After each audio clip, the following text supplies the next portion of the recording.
Finally, it's the greatest night of the year, the moment you've all been waiting for. Hang on. What? Really?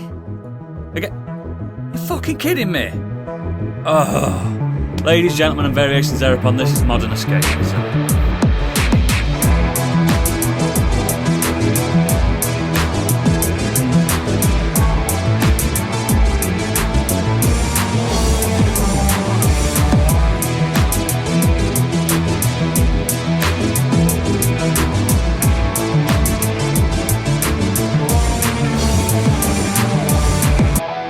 Hello and welcome to the Not Biggie Awards again. Up the biggies.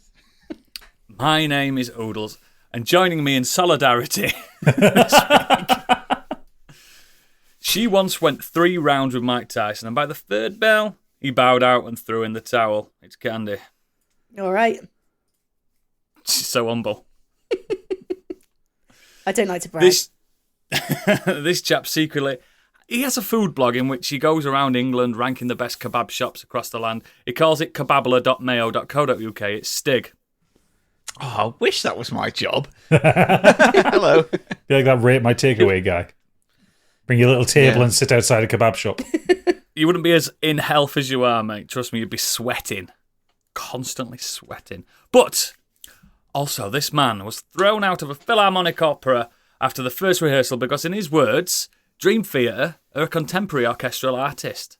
It's Gadget. Ooh, that one kind of hurts, that one. I don't think I would say that. I do like a bit of Dream Theatre, but... Now, we're talking Rhapsody. Rhapsody, they're a contemporary orchestral artist. Yeah, now we're talking. And the birthday boy at 50 full rotations around our star that we call Sol. Happy birthday. Enjoy your day off as well, because he's not here, it's Biggie. He's not fucking here. He's off on piss. He's pissed. He sent us a message that he's wankered already. Yeah, we had to do his job for him. His birthday always falls on St. Patrick's Day, then? Yeah, because he's born on the 17th of March. Every year. That is... You know the Hot Fuzz joke? When's your birthday? February 22nd. What year? Every year. Every year. Yeah, he's off, so the biggies have been postponed again, but we're calling it solidarity. We're on strike until we get more patrons. We want more money. How's everyone doing? I heard you had a replacement on last week's show, Deadbeat Punk. Thanks for filling in, sir. Was he good? Yeah, he was good. He always delivers. Lad. You were a good lad. Did he record with clothes on or not? Did he have clothes on or not? He had clothes on at the start, but with the flirtations with Candy, I was wondering if the clothes were going to come off at some point. And that was just me. Man's a silver-tongued devil. Silver-tongued devil. She's got a thing for an Irishman. Thanks for covering there, sir. Thanks for covering indeed. But yeah, it's just us four. Do you know, the main ones. The committed ones. The ones that turn up regularly. Yeah. The attendance reviews are going to be in order in April after the tax year. I'm fucked. I mean, you're still on probation, you, mate. It was my birthday this week, and I've still turned up. Yeah, I was editing Scorched Sheep on my birthday. Yeah. I'll say nothing about my birthday weekend coming up. You've got the holiday form in already approved. Yes. I don't even know if my birthday is on a weekend this year. I ain't got a clue. I've stopped counting them. I mean, I was 29 last year, and that's it. I've just stopped. What's the point? What was last year to you? 2019.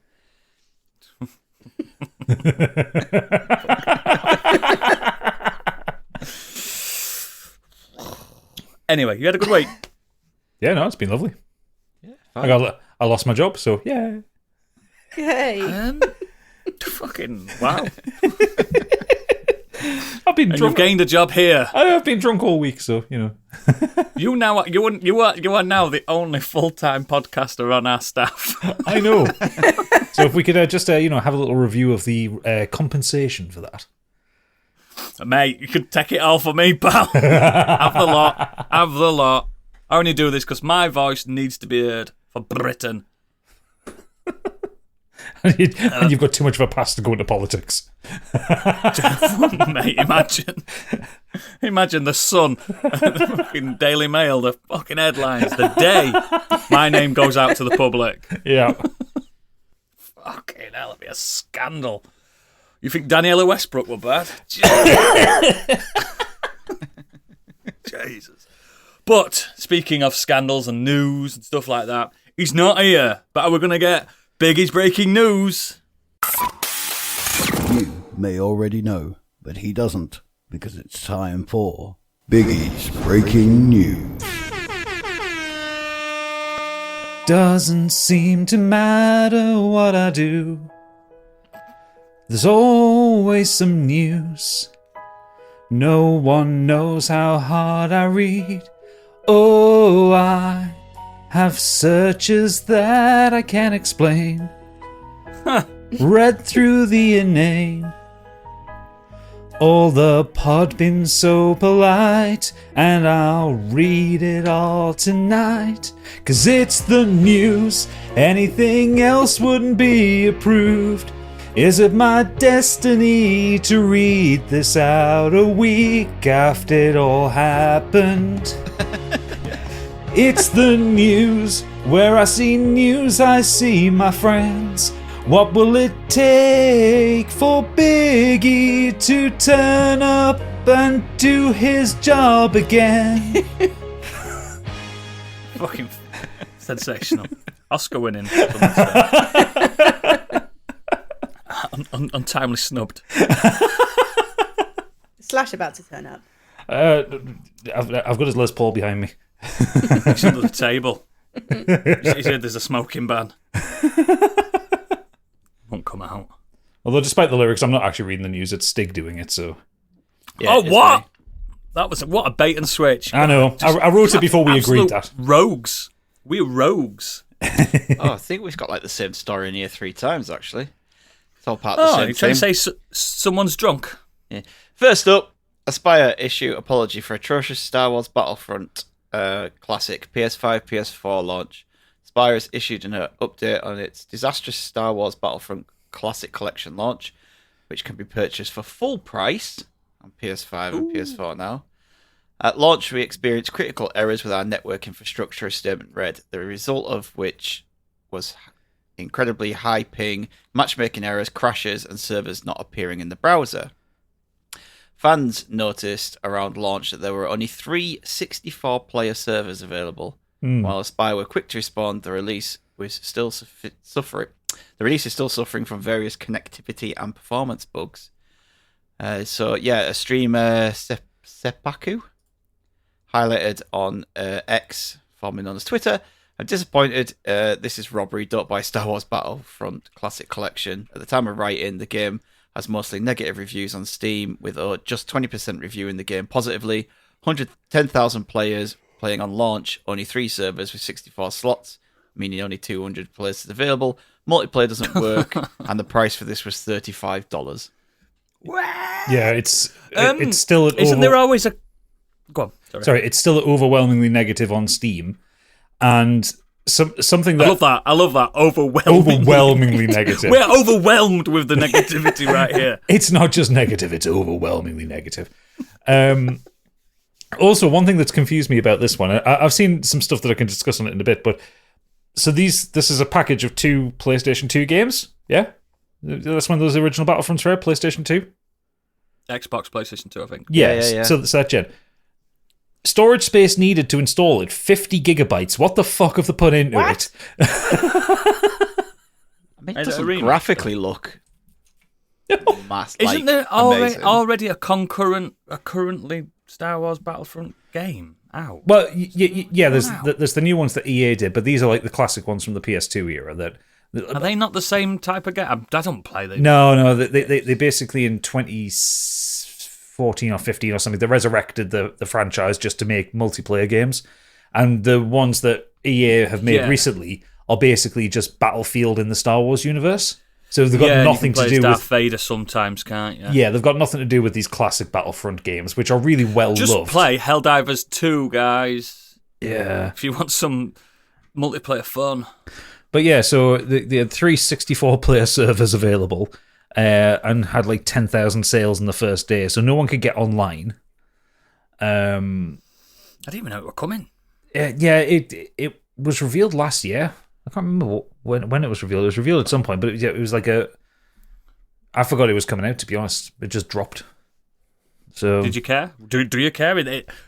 We are currently in one of the biggest drops of games in ages. Everything's coming out. Who the fuck gives a fuck about this? I'm genuinely on your side. I know that sometimes it's like, yeah, but you want to go back and play these old games. There are so many better online multiplayer shooters to play than old PS2 game. The thing is, you can... You run the risk of ruining it for yourself as well. Like, you can look back with rose-tinted glasses and think, actually, yeah, that was really We've good. done When you episodes actually on play that. it, don't do it. Don't fucking do it. There's so much coming out. It's unreal at the moment. Everything's out. The thing is, you can buy the original Star Wars Battlefront 2 from 2005 on Steam for £8.50 and do peer-to-peer networking games. Do that then. Exactly.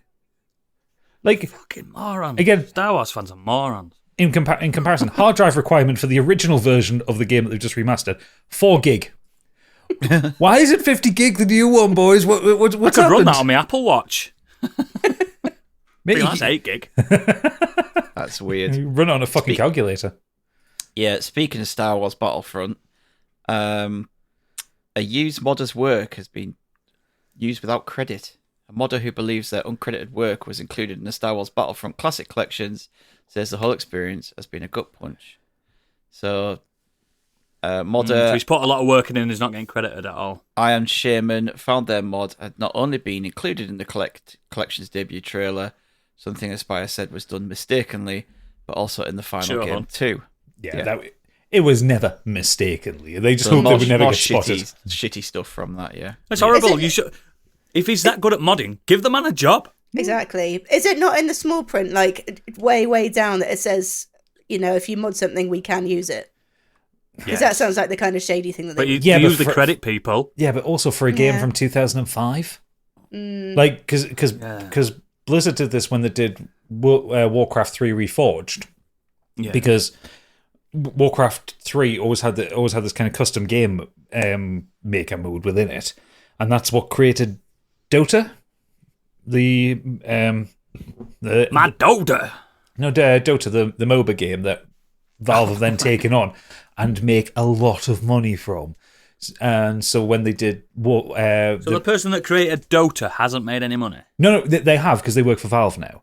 But perfect. Yeah, but when Blizzard did Warcraft 3 Reforged, the remaster of it, they did put in the end user terms, anything you make belongs to us and not you. Because they're fucked off that they've lost that source of money. Okay. But I can't imagine that there would have been anything in the EULA for this in like a 2005 game, because I don't think people would have expected it. It wouldn't have been a thing, would it? No. Let's get behind this modder. Come on. Yeah, I'm a shaman. Come on the podcast. We'll big you up. Get on. We'll buy you a pint. We have a massive podcast. We'll get your message across. You'll win. Biggie will give you a reach around. He won't be here. He's never here. Fuck. Next. Elden Ring's iconic Dark Moon Greatsword replica is available for £360. The sword's replica is 1.5 meters long, made of resin, so hopefully isn't as heavy as it looks. And of course, it's painted in brilliant magical blue. Kind of want it. I also want it too. Does it have RGBs in it? No. Would I be able to no more nails it to the wall? I mean, it's made of resin, so probably, yeah. Yeah. Got a lot of resin in this house. Candy's got more resin than me, though. Yeah, I want it. And like, when I saw it, I was like, oh, that's going to be like 800 quid or something. Like, it's really detailed. It's like 360. It's like, shit, I can't actually afford that. Imagine imagine buying it and then walking on with it just over your shoulder. You all right, Dave? Yeah. Oh, new sword. Yeah, new sword day. Moonlight, great sword. It's been on a quest. Ronnie's quest. Ronnie. Yeah? Got us the moonlight. Sorry. Next. That works better visually than it does audio.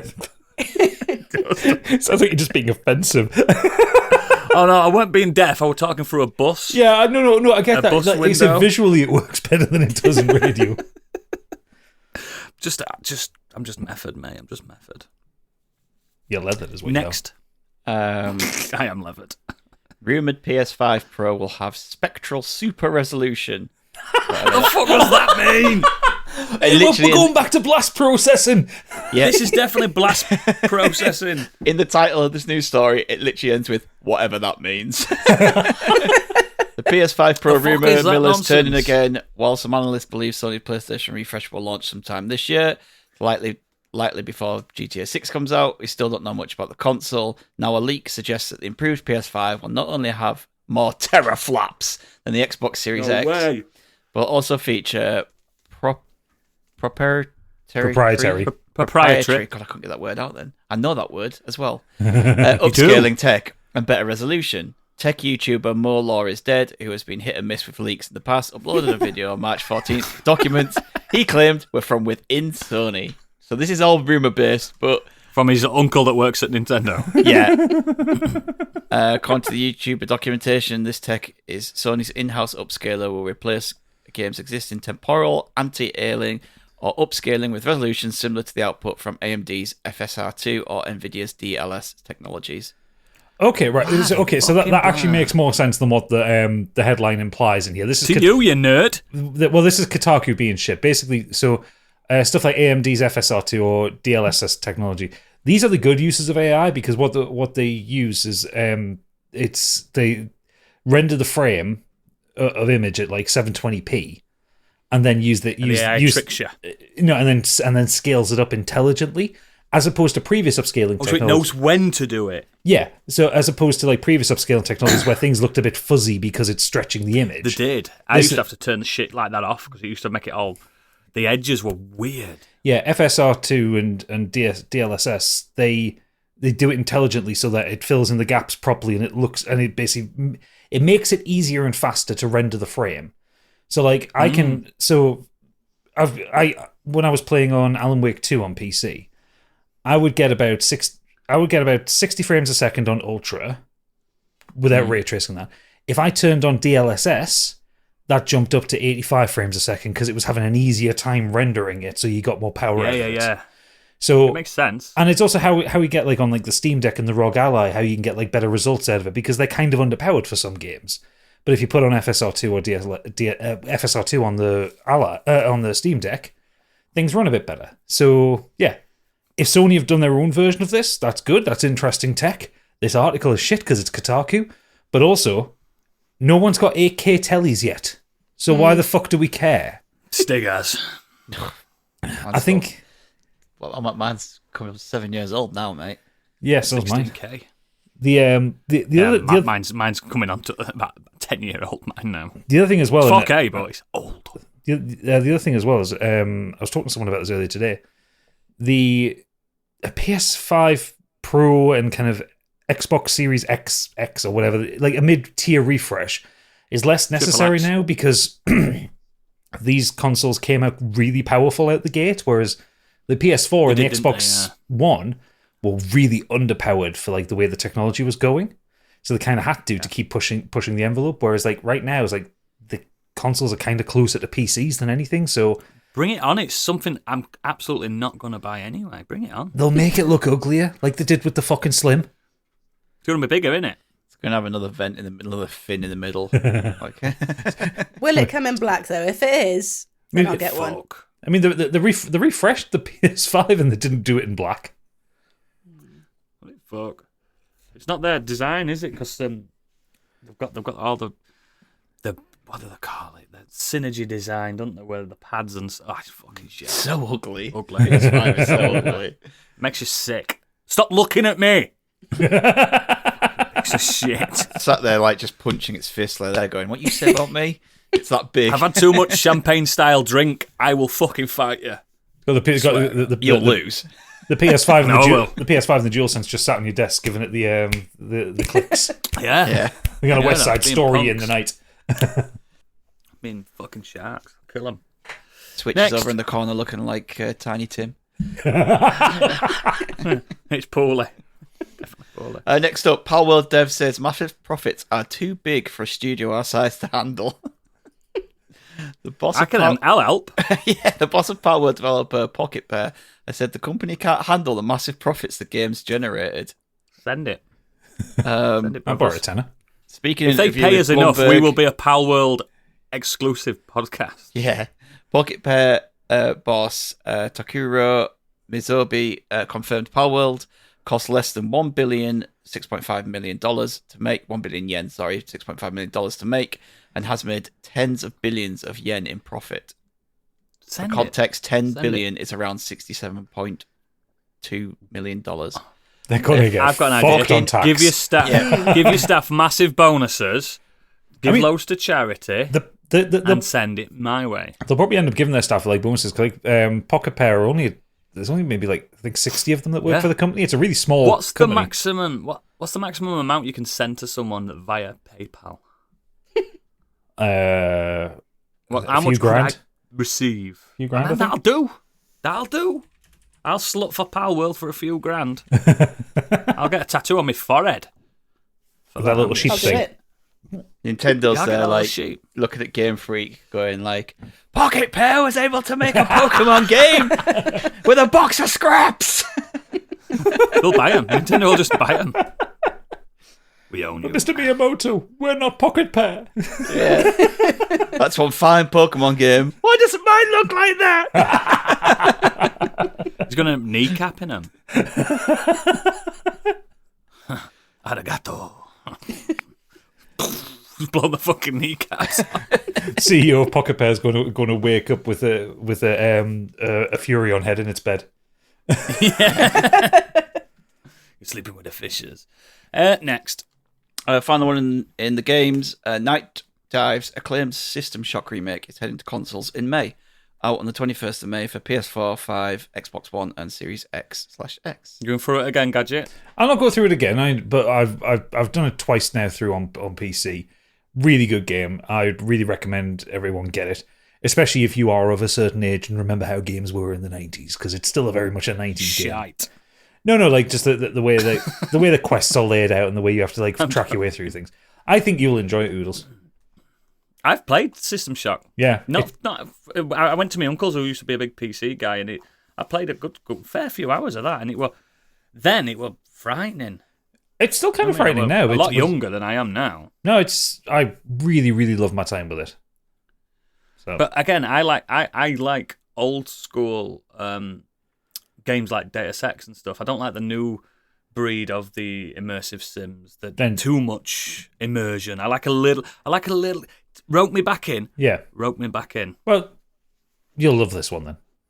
Yeah, because Deus Ex is still probably my favourite immersive sim ever. And probably others. It's not a hot take, guys. It's fucking like a top 10 fucking game of all time. But if this is anything like that, do you know what I mean? Where they do let you off leash a little bit, but not enough to, I don't know where I'm going. Yeah, no, it's like that, and you've got kind of a lot of freedom in the levels, but because you're on a space station, you've only got ultimately got to go to a you've only got so many decks to go through. But then, like, the game doesn't hold your hand throughout it. Like, you listen to the audio logs, and like you don't really have a quest menu and all that. You've just got to kind of think, oh, I need to go turn this off, and I heard an audio log that said the security thing on this floor does that. So then you've got to make those connections yourself. I'm down to clown with that. I wish they'd remake Deus Ex. I would just like a new Deus Ex game, like Human Revolution. No, I don't want it with that guy that talks like this. I want the original. Human Revolution and Mankind Divided were good games. I liked them. I would just like Deus Ex to continue, fucking embrace a group. Motherfuckers. Yeah. Next. Onto the world of film and TV, and I suppose we should talk about that kind of second-rate award show that happened recently. Oh, what are they called? What are they called? The Gavins or something like that. Yeah. Oliver's. That's it. Yeah. The Oscars, fellas. The Oscars. They had to get theirs in earlier than ours. Yeah. Shit. Even though we've had a podcast out since the Oscars happened, we recorded before them, so we're going to talk about them now. A big winner of the night was Oppenheimer, who came away with 7 Oscars, no one's angry about that. Including Best Picture, Best Leading Actor, Best Supporting Actor, Best Director, Cinematographer, Film Editing, and Original Score. I'm glad that Chris Nolan finally has an Oscar to his name. Yeah, I can't really complain about any of them. No, how the fuck can you complain? No. There isn't a complaint. It's like, yep, that film moved me. Do you know what I mean? It moved me. It made me... It's weird because one of them films where once you've watched it, all you do is like surround yourself in that world for a bit, like reading books, reading Wikipedia articles, doing that. It's same with probably what you guys have done with Dune Part 2 as well. You get enveloped. Like I think it's his masterpiece, but yeah, it's not my favourite film of his for enjoyment. I absolutely agree. The Prestige is his best film. Well, I watched not Interstellar, Inception again this week, and I fucking love Inception. That's my favourite film of his. Inception's definitely more entertaining. Prestige is my favourite. Prestige is my favourite of his, but this Oppenheimer's his best film. It's such a weird thing to say, isn't it?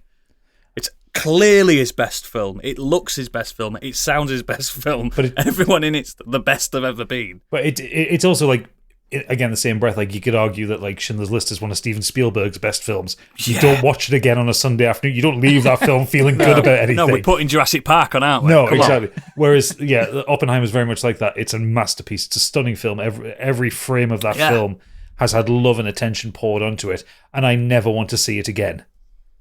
Because I felt so rotten coming out at the end. No, I'll probably watch it again. But one day, maybe I'll when I get round to Sean Amelia, that one, because it was with her. It was me and her that watched Inception. Oh yeah, did she like it? Yeah, she really liked it. Had to kind of explain a few of the. Of course, I had to do that with my wife, but my adult wife. She actually picked up on something in that I've never picked up on before, and I was like, "Oh, I've never picked up on that." What did she pick up on? I don't know how I've never picked up on this, but something to do with the code he uses. Yeah, I noticed it's the same on every layer. Yeah, I never even noticed that it was just like he said a random code, and then like in the next bit, it's a flash of piece of paper. She went, "Oh, it's the same code," and I was like, "Oh, right at the beginning." I mean, I have seen that film about 5 times, so I would notice it. Love that. I love all Christopher Nolan's work. To be honest, he hasn't done a shit film. He literally hasn't. He's done not as good films. I still haven't seen Tenet because everyone says that it's Tenet's so good. Tenet's so good. It's one of the best. It's one of the ones you have to kind of ever. be awake for and pay attention. I'm like, do you know how you're like me, Stig? You like cinematography and you like the science behind cinema. Tenet is that basic. It's the experimental film. It's like film school kid nerd gone wild. It's beautiful. Yeah, I need to sort of. I'll fight anyone that disagrees with me. Other winners that night, other big winner of the night was Poor Things. That came away with 4 Oscars, including Best Actress in a Leading Role for Emma Stone. I'm not seeing it. Best Costume Design, Best Makeup and Hairstyle, and Best Production Design. All of them I agree with. Costume, makeup, hairstyle, and production, absolutely. It looks fantastic. Is Poor Things the noncy one? It's a bit noncy to start with. Kind of noncy. But some people are saying obviously that Lily Gladstone should have had it for Killers of the Flower Moon. I think it's just a toss up between either or. Really, they were both fantastic for me, and I think it's a shame that she didn't win. And I did think she was going to win because you know that the Academy love a narrative, don't they? They would have loved to have the first Native American. We love the natives now. Yeah, they love to have that. Oh, this would be the first Native American to win it, but they didn't. Everything is redeemed. It's all redeemed. As opposed to that time where John Wayne threatened to shoot one on stage. Yeah. So. Oh God, yeah. And because obviously Divine Joy Randolph won Best Actress in a Supporting Role, that would have been 2 women of colour who would have won the awards. That's kind of the Oscars, but I can't begrudge Emma Stone in that. I thought she was amazing. Is she great? I thought so. I've never been a big Emma Stone fan, but I'll watch it this week because I know it's on Disney Plus, isn't it? I haven't seen many films with her in, but I really enjoy watching her. I enjoy watching her like in Superbad. No, her award acceptance speech is great because she didn't know what to say, so she's just kind of like panicking on stage. I don't think she thought she was going to win. No, I think she thought it was Lily Gladstone. Genuinely was like, oh shit! She didn't do a Halle Berry, did she? No. Her speech was great. She had a really great speech. It was more like Olivia Colman's speech. You know, when she gets up there and goes, like, "This is hilarious." What the fuck's happened? Yeah, basically, yeah. What the fuck? And she's talking about like, did you read it wrong? She's had like a wardrobe malfunction, like a dress is broken at the back as she was dancing around, and then she's like up on stage and trying to hold herself in and she's just like really flustered, and it's just really endearing. Like I enjoy watching. Good on her. I like seeing younger actors win Oscars as well. And there's something. It's nice that you've set their life for the rest of their life now. You've set them up. You know what I mean? It's such a big accolade in their industry. I think she's nice the second to see one. Young'uns get it. Yeah, did she get one for La La Land? Yeah, she got one for La La Land. So There's only a handful of people who've won 3 Oscars for acting. I think it's Meryl Streep, Daniel Day-Lewis, and I think some others I can't remember. But she definitely could be. She could eclipse them all by the time she finishes her acting career. Yeah, before her career's over. Yeah. If she picks her films well. Yeah, she's got 2 before she's even 40. Yeah, she could be the new Meryl Streep. You could see it. You can see it. See it. Best other winners: Best International Feature and Best Sound Design went to The Zone of Interest. Again, I agree with that because that film is all about the sound. The best use of sound in films this last year. It's like I've said before. That film says so much without showing. I watched it after you told me. Showing very week, little. Mate. Yeah, I agree with you, mate. It's I didn't watch a very good copy of it, unfortunately, but I really, really enjoyed what I saw. yeah. Best Animated Feature: Boy and the Heron. Yes. Yeah, I mean, I personally would have gone Spider-Verse, but that's just because I enjoyed that film more. But I don't begrudge Miyazaki and Studio Ghibli winning an Oscar. It's still a great film. And it's also pissed off the Spider Bros on Twitter, and they're kicking off about it. Yeah, it's just like Baldur's Gate 3 again, but with an animated with the film. feature.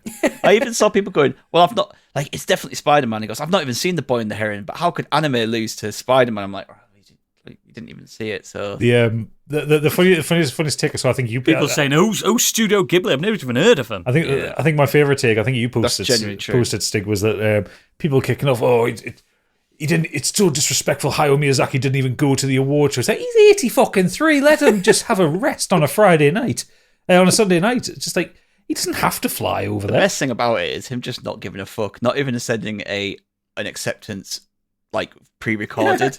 No, I would have loved to have heard his speech. He's just like, oh God, Miyazaki's not in it for the awards. It's like, I get an award, it's fine, but he's probably still using his Spirited Away Oscar as a paperweight. probably. Never even received it. Yeah, final few: Best Adapted Screenplay, American Fiction; Best Original Screenplay, Anatomy of a Fall; Best Documentary Feature, 20 Days in Maripol; Best Documentary Short, The Last Repair Shot; Best Original Song was What I Was Made For by Billie Eilish. Oh, did that win that? Yeah. It did. And she's 22 years old. She's halfway to an EGOT. Yeah, she's got 2 Oscars Talented now as bastard. well. Best Live Action my Short. My mate's in love with her, and he's just obsessed with her. She's very talented. She's very talented. Best Live Action Short. I'm happy about this one. The Wonderful Story of Henry Sugar. So Wes Anderson has himself an Oscar I really now. liked it. Oh, fantastic. Well done, Wes. I really like that. And this is one of my favourite awards of the night. Best Visual Effects, Godzilla -1. I fucking love that they won that. Fucking good. 70 years in the making. $12 to $15 million that film cost, and they managed to beat out every single major blockbuster studio. Did Godzilla come to collect it? They had mini Godzillas in their hands, painted gold. Good. And the heels on their shoes had Godzilla feet for heels. Fucking fabulous. They were so cute. What really pissed me off was them playing them off stage. They were trying to give an award speech in English, and obviously it's not their first language, so he was struggling a little bit, and they started to play him off as fucking give him a bit of time. Were they playing them off with the Godzilla theme tune, though? No, just that the would have been usual. rad. Bum, bum, Dun, bum, dun, bum, That would have been cool. Yeah, they should have done. But no, they were great, and it was a really good Oscars. It was predictable. I think I guessed nearly every single one of those winners. But that means that they're actually picking quality then, doesn't it? Yeah, and the show was you're pretty completely good as well. You're completely impartial as someone not in that industry. For you to predict more or less all of them, that means they're Should've getting put a bet better on at their them. job. And The Academy's getting better at their job, Yes. basically. and continuing the trend, Maestro won nothing. Didn't deserve to win Yeah. anything. I Shouldn't know. have even been in there. I know, but I just really love it when Oscar bait films fail. Godzilla -1 should have been in Best Picture. It's miles better than fucking Maestro. And it has more heart, the human story in it. Oh, it's fucking You wonderful. get that watched. It's on streaming yet. What about that? Not sure. Remember that Bo Burnham song? It's so hard to be a lizard. It's a Godzilla bit. But all the rest of the Oscars, I like the comedy, the performances. I'm Just Ken was amazing. Apart from one thing about it pissed me off, because he brought Slash out at the end of it. Slash not being able to play. No, Slash was playing great. He was in the wrong fucking key. He was 1 fret sharp for the entire bit that he's playing. Oh, it drove me mad because what he was playing was Me, great. I'm just like, I don't know. Slash. Hey! I noticed it. I noticed it. Sometimes it pays not to be a musician. John Cena rocked up with no clothes on. That was quite funny. Handsome man. Very, very muscular man. Beautiful and Yeah, talented. it was a decent Oscars. Actually, I was just about to say it didn't go off without a hitch, but Al Pacino kind of... Wasn't that not planned, though? So what happened was he came out and he said, here's the best picture winner. He says, my eyes see Oppenheimer. And then everyone was like, what? Like, he's not done all the nominations. And then he seemed confused. Everyone else seemed confused. And then he's come out afterwards and said, no, because of timing, they told me that I just needed to... You got told him to do it, yeah. To announce the winner. But he did it in such a non-theatrical way that everyone was just... way. Yeah, he was just He like... come out and go, hooah! He basically just opened up the envelope and he was just like, my eyes see Oppenheimer. Yes, it's Oppenheimer. And that was it. So everyone was like... ass. Yeah. So yeah, it was a bit of a shit way to announce it, but it was funny. I think my favorite thing that came from the I Oscars like Al was Pacino, he's funny. because it was Jimmy Kimmel hosting. I really do like Jimmy Kimmel. He's a fun host. I like Jimmy Kimmel. If safe. I like But him. his ongoing piss take of Matt Damon is just so Huge fucking. Matt Damon. So like when Ben Affleck and Matt Damon came out to announce an award, and it's announced as Ben Affleck +1. Yeah. Yeah, And then they kept playing him off every time Matt Damon was trying to speak. They kept playing him off speech. It's that Sarah Silverman joke as well, in it, where the fucking Matt Damon, Yeah. when he was seeing her. But had the dog from Anatomy of a Fall take a piss on his Hollywood star. Oh yeah, the dog was great. They had the dog from the Anatomy of a Fall. And like, someone in fucking various sat skits. under his seat with fake legs so he could fake clap. paws, like doing the clap. I actually also one I enjoyed Arnie and DeVito coming out talking about being Batman villains. And, and Michael Keaton staring them down from like full on, like not, he didn't crack. Oh, he went there he is, the bastard. And Michael Keaton's like sat in the crowd, like proper giving him daggers. Yeah, He never met Arnie. no, he didn't. Yes, but, I know, he understood the assignment. Is the point? He's having fun with it. That's all right. Yeah, it was good. Cool. Awesome. So that's the major news. On to just a few headlines. Batman Part 2 has been delayed till October the 2nd, 2026, which is kind of disappointing. James Gunn says Peacemaker Season 1 will not be canon to DCU, but Season 2 will, and will take place after the events of his Superman film. Neve Campbell has come out on her social media platforms to announce that she is back as Sidney Prescott in the new Scream movie. Kind of a bit fucked off about that one, just because of the way that whole Scream sacking and debacle went on. As if you're still watching Scream, mate. No, I'm not. It's very political, the way that the actress got fired. I've seen the first one, and that's it. So, but this is going to be directed by the guy who wrote the first two, and he's going to help write it. So Fair enough. they're the two best ones. But yeah, she didn't come back to the last one because they didn't give her enough money, and then they sacked the lead because of Palestine stuff, and then Jenna Ortega stepped down, and then they've just obviously just dumped a lot of money on Neve Campbell's front garden and said, "Please come back." What's your favourite horror movie, Sydney? Yeah. All that shite.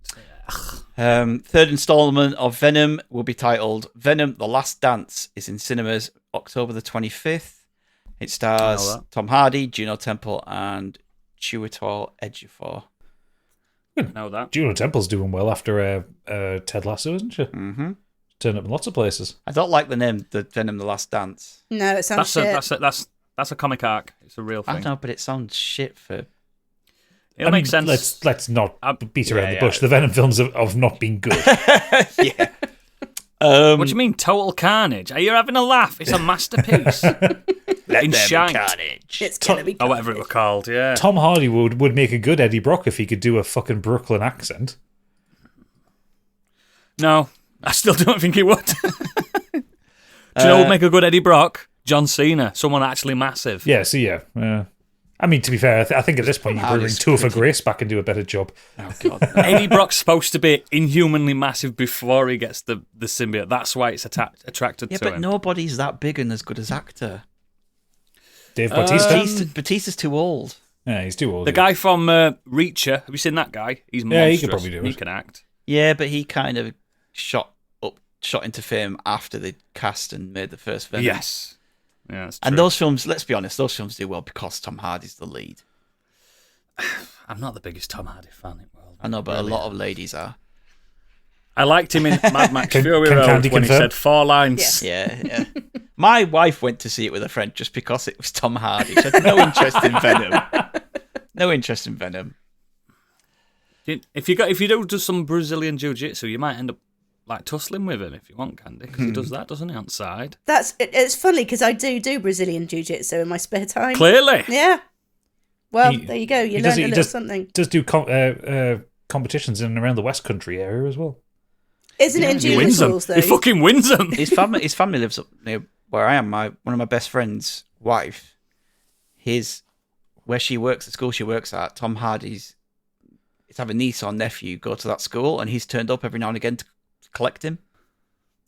God, So obviously a leather jacket on a motorbike. So Of course he obviously fucking the has. other parents are all like, "Oh my god, that's Tom Hardy!" I'd like him to come out as like Alfie Solomon's, all right, there, darling. Just getting it off. So, Not being funny. If Tom Hardy rocked up at my kid's school to collect his niece, I'd be a bit like, Would you be sucking him off? Yeah. Tom Hardy turns up at the school gates to pick up his niece and nephew. So many wedding rings are subtly taken off. Including mine. Yeah. They come off quite. He's like, this is a visual joke. Yeah, if you put a bit of water on there, a bit of spit, they come off. That's for you. Bite your fucking finger off. Scarlett Johansson's been offered the lead role in Gareth Edwards' Jurassic World movie. Fair enough. Patty Jenkins says, Is she playing the Velociraptor Queen? "Yeah, because now they talk. That's what. Yeah. That's the new gimmick. Alan. Yeah, the Raptors talk properly this time." Patty Jenkins says Rogue Squadron is back in development, which is good to see. Disney have made $12 billion from Star Wars, earning back 3 times what they bought it for. So regardless of the quality, I think they're pretty happy with the return on their Making investment. fucking money. It might have succeeded Mickey Mouse is like, somewhat. it was a good idea to get Star Wars. Yeah. And he's like counting his fucking money. Yeah, boy. He loves it, Mickey Mouse. He fucking loves it. Black Mirror Season 7 will be back in 2025 with 6 new episodes. One apparently is a sequel to the USS Callister.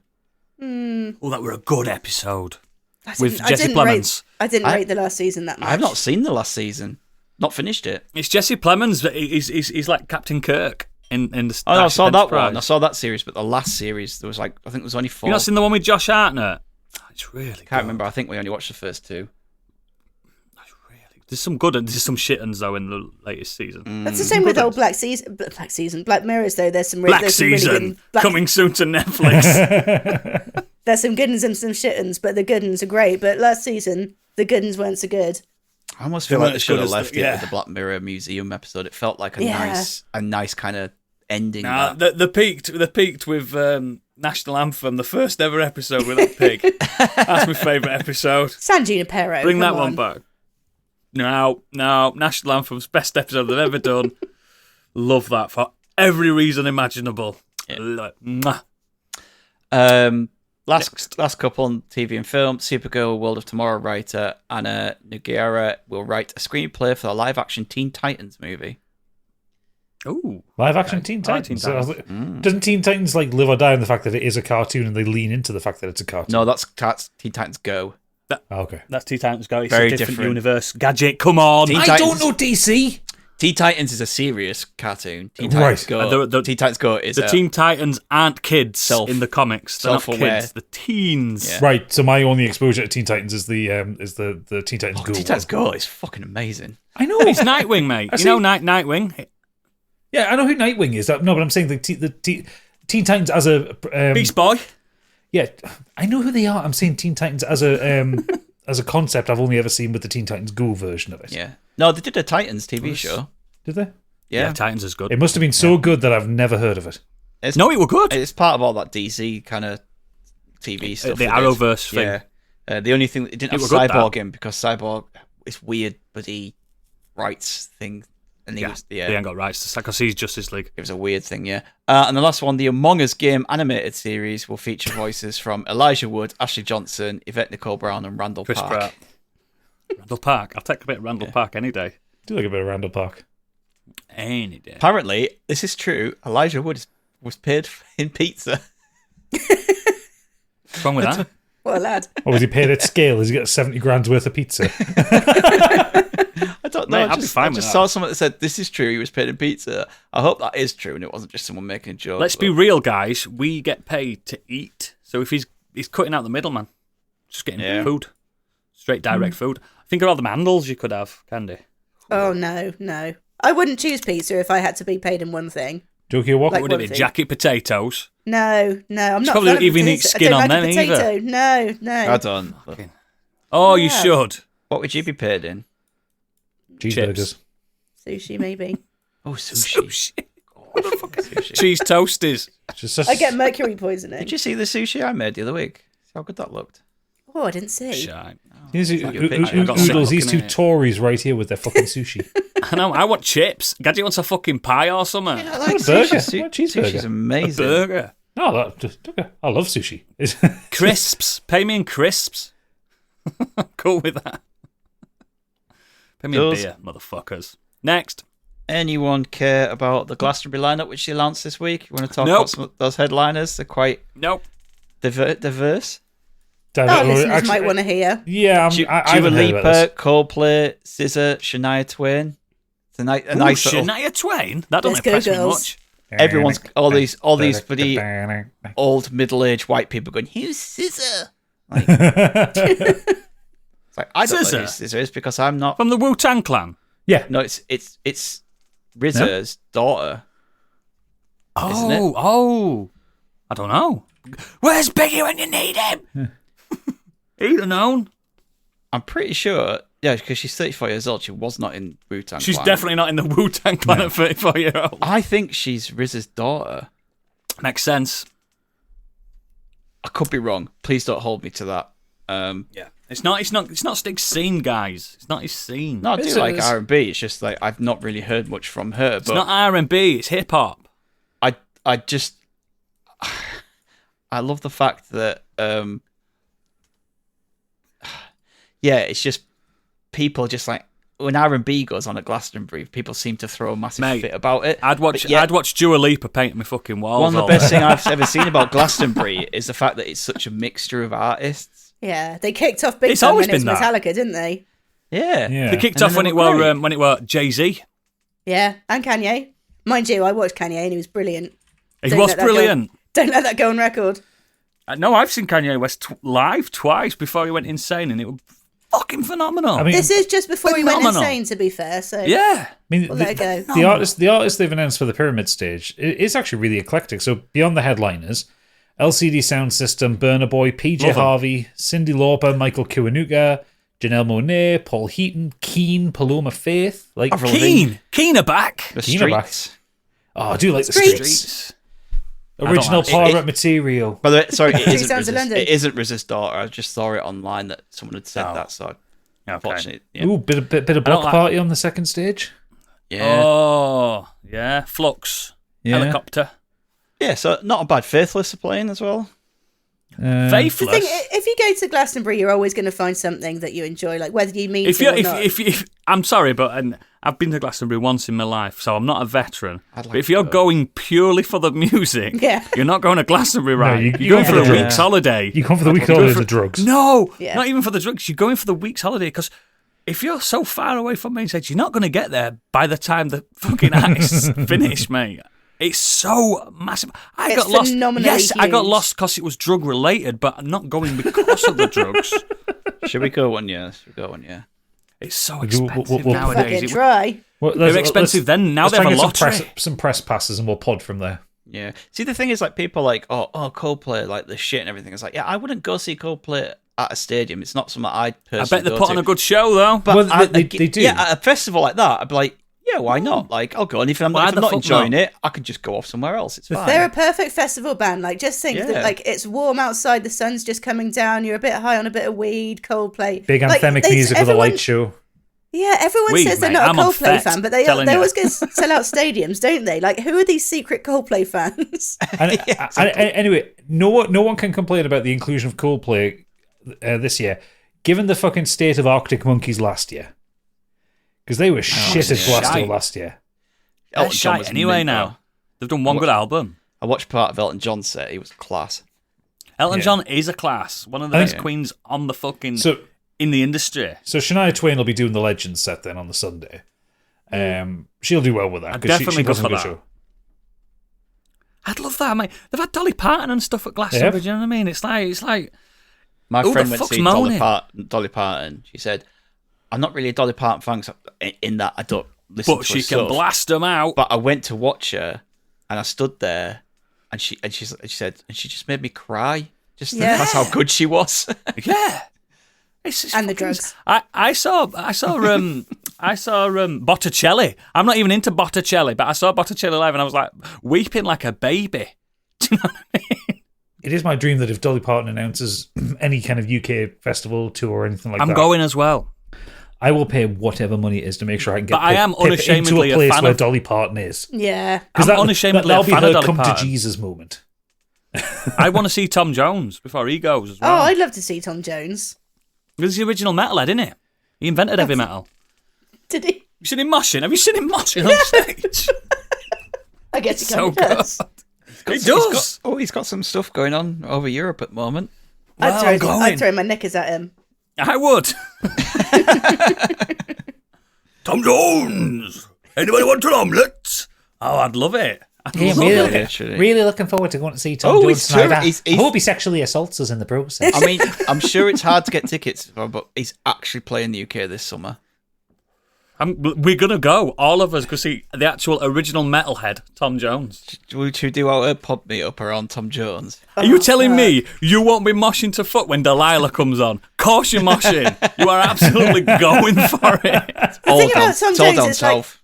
all of his songs, I'm like fucking slamming. he doesn't have songs that you can have sex to, classically. But if you think if you imagine yourself in a sex swing, What's new, pussycat?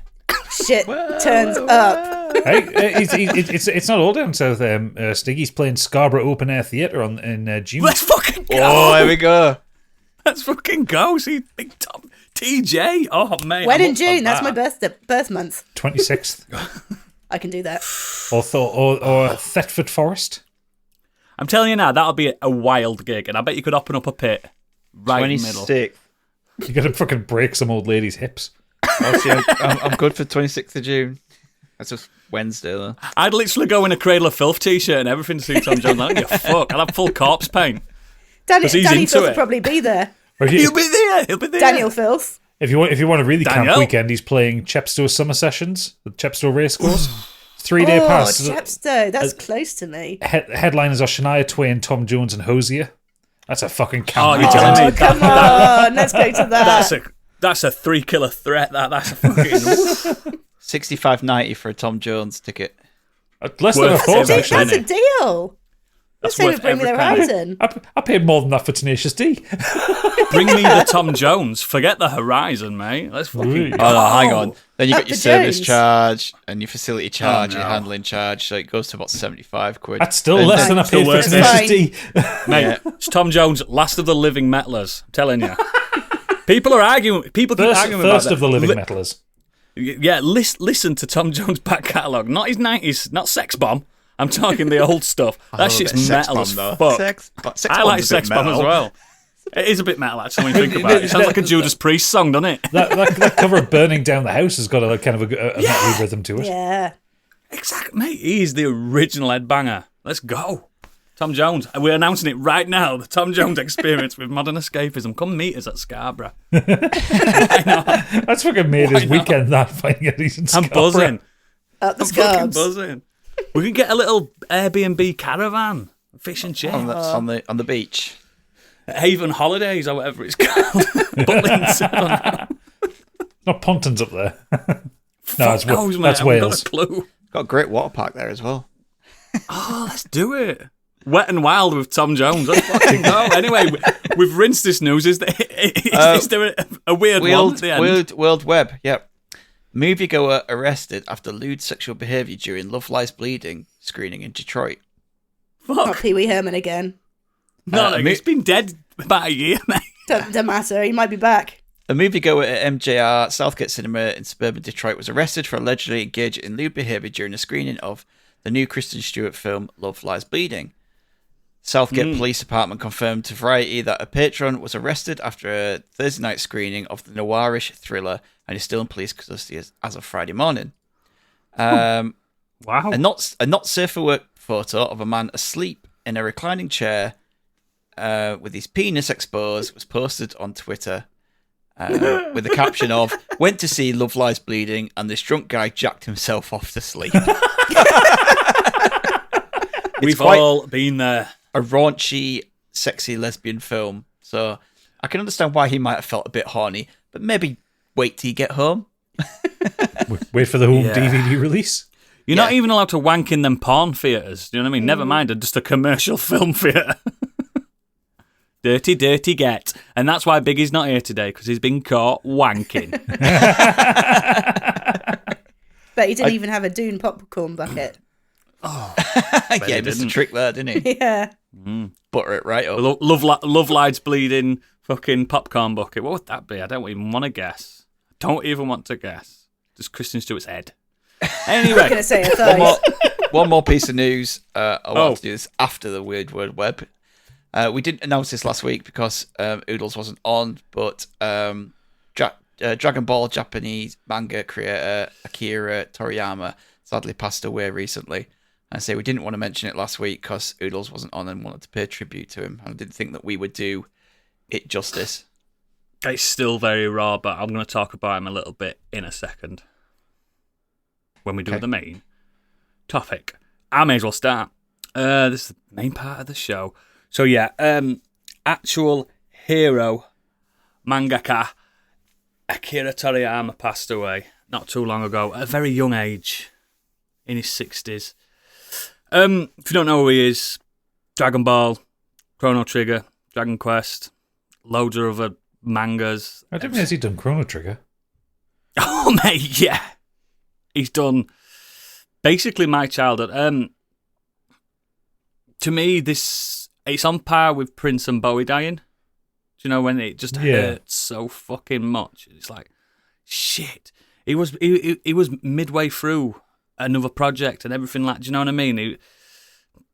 Again, he's not, on the projects that I know him for, he's not the writer, he's not the director, he's the artist. And these projects are all very visual mediums anyway, so without his input, it wouldn't be the same.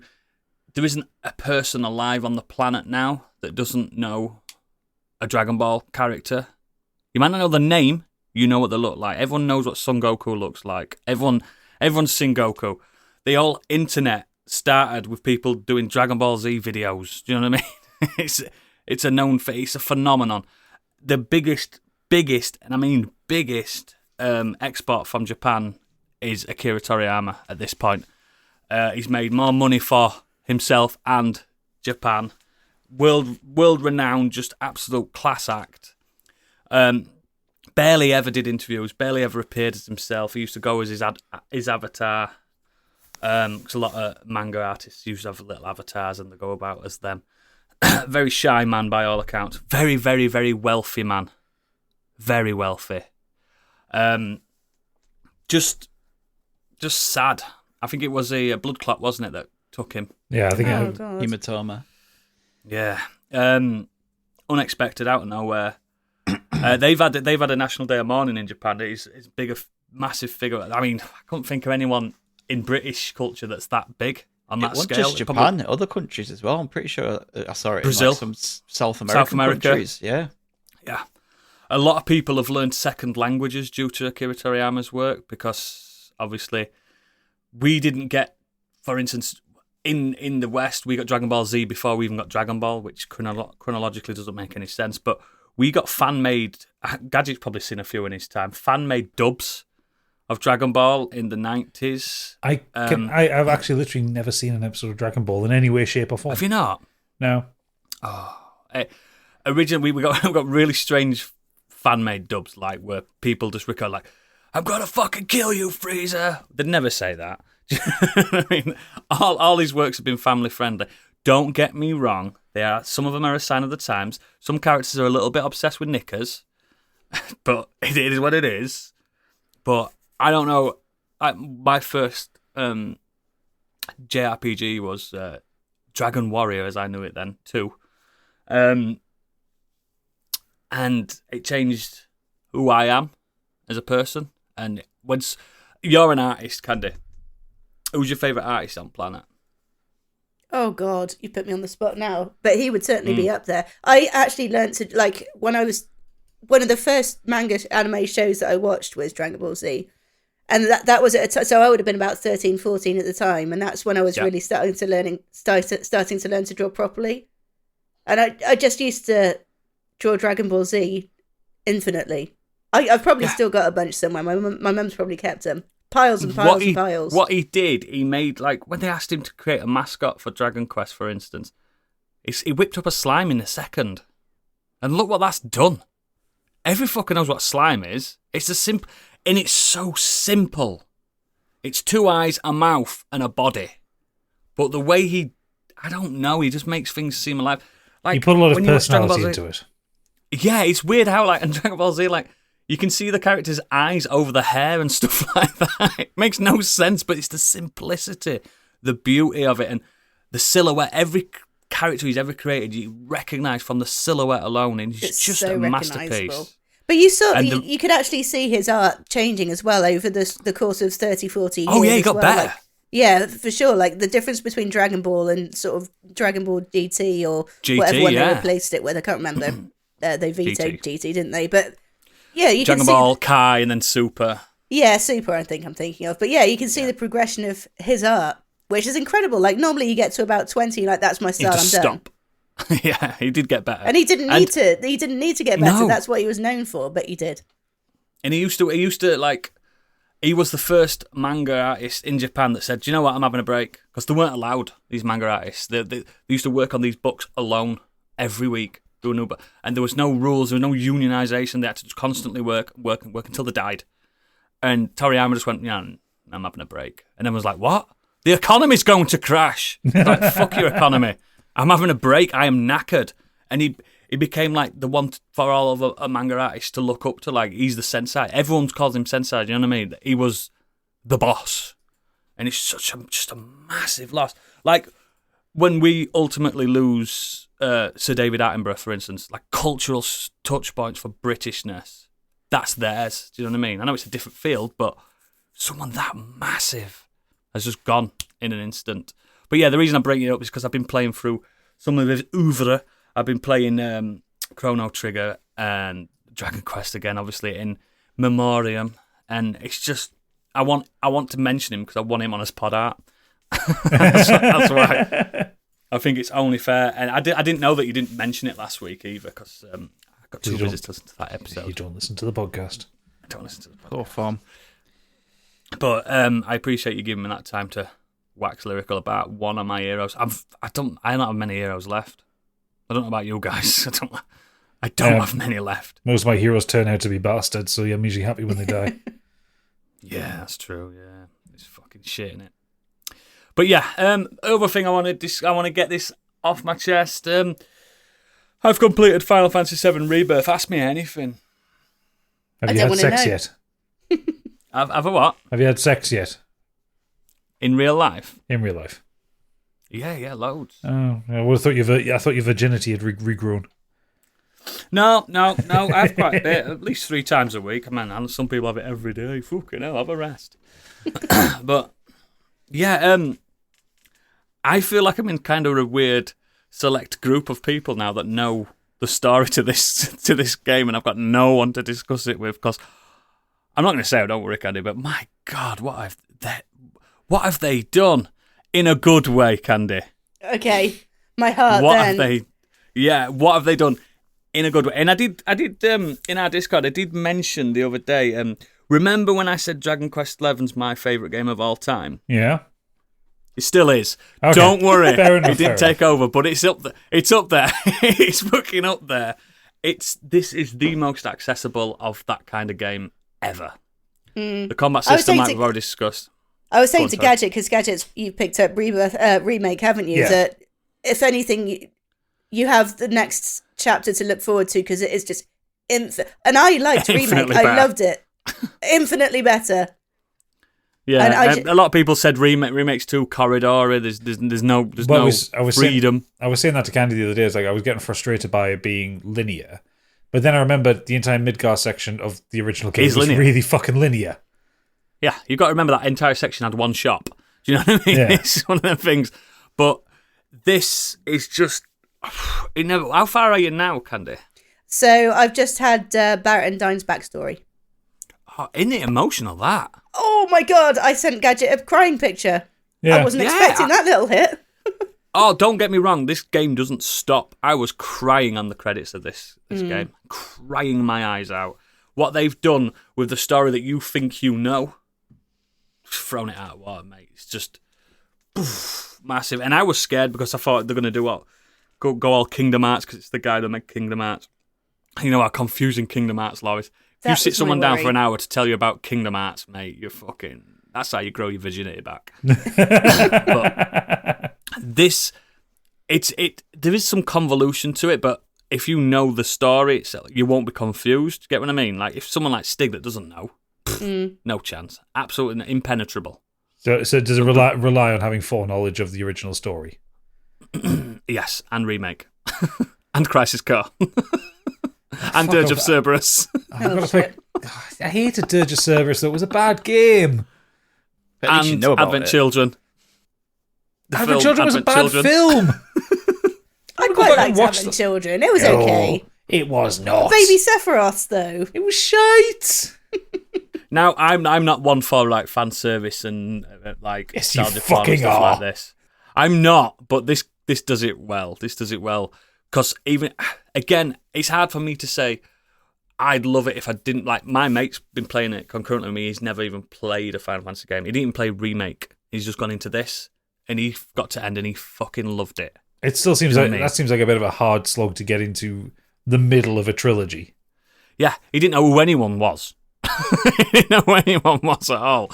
Like, when you play this game, can you remember the first 15 minutes? You don't even play as the guy on the box. It's like, who am I? But, yeah, there's just the twists and turns. The things that they've done with the story is downright genius. And, again, the gameplay is king on this. It plays perfectly. I'm glad that they've riffed on Yakuza games for this. I'm glad that it feels Yakuza-y. To be fair, Remake has a lot of Yakuza in it, like especially you can tell, can't you? Like Wall Market, especially, was very Yeah. very much felt like a Yakuza game. Yeah, and that's this one feels like Yakuza's Island. You know what I mean? Yeah, Where you just got it's just amazing. And again, Queen's Blood is such the best side quest like card game I've ever played. If that's not released on a phone, there's something wrong with Square Enix. I will But there's spend all something my wrong with them money. anyway. On there's a lot wrong with Square Enix. Yeah, there's a lot wrong with them. They never listen to the. But yeah, it's as far as a remake goes and a reimagining, it's perfect. It's a 10 out of 10. Absolute 10 out of 10. It's a knockout. It's better than remake in every sense of the word. It is a bit long. It is. There is a lot of side quests. There is a lot to do. To platinum the game's nigh on impossible because it's skill-based platinums, you know what I mean? Where you've got to... Fuck that. Yeah. I would say, though, that the side quests are worth doing as well, because some of the things that I've seen that I would have just missed, having not done them. Absolutely great. But yeah, I promised I'd review it, and yeah, it's a 10 out of 10. If you've got any interest in how do you explain it? Because I feel like you're making it easy for you than if you've played Remake. You don't have to have played the 1997 game. It just makes more sense if you do. You know what I mean? All right, fair enough. But only makes 15 minutes of the entire game make more sense. Only 15 minutes. Do you get what I'm saying? So a Googleable amount of game.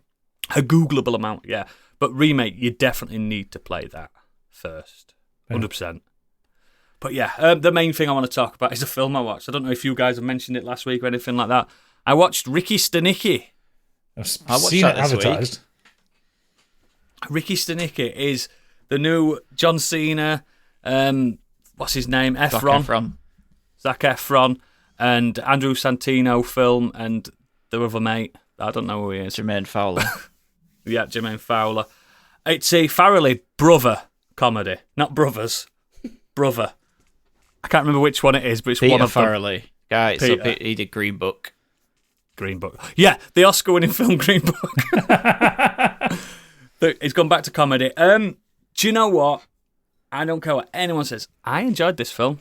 I enjoyed it too. It is not the best film. Like, it's completely 3 out of 5, innit? Yeah, why people would watch this film and go, that was absolutely fucking wank. But I also just had a... I mean, that sounds like a Farrelly film in general. Yeah, but I laughed. Yeah. We watched it, me and Kate watched it together, because it's one of those ones, I think you watch it with someone, it's better, and yeah. Oh, yeah, I didn't watch it on my own. I don't watch comedies on my own. But I were howling. And I tell you what, this is why I mentioned John Cena earlier. He's a great fucking lead man. He's Great brilliant. Comedic actor. Do you know, in this, I'll give you the synopsis. Basically, there's 3 friends that all the way through their lives, they've used this imaginary friend, Ricky Stanicky, to get them out of japes and lies and stuff. Say, it was Ricky, no one's ever met him. And when they get to be adults, they want to do more stuff away from the partners. And then they say that Ricky's got cancer, Ricky Stanicky, so they go watch Mark Rebellier in concert just to get away from the partners. And it turns out they have to then bring someone to play Ricky Stanicky at is it a wedding? Oh, it's a bar mitzvah. No, it's a Brits. It's a Brits. Yeah. It's a Brits. So they have to bring someone. They have to bring someone, and they have to get an actor to play Ricky Stanicky. And it's John Cena. And John Cena in this film is a down and out. He basically, Gadget, you'd love him. He's a parody singer, but everything he parodies is wanking. And stuff like. So he does songs that are sex based. Yeah. I remember seeing the trailer for this a long time ago, and that was the gag in the trailer. I was like, I don't know if I want to watch this. No, it works. It fucking works. Yeah, it genuinely works. John Cena is genuinely the star of this. Like, Zac Efron's in it. He didn't make me laugh once. Like, Andrew Santino's in it. He didn't make me laugh once.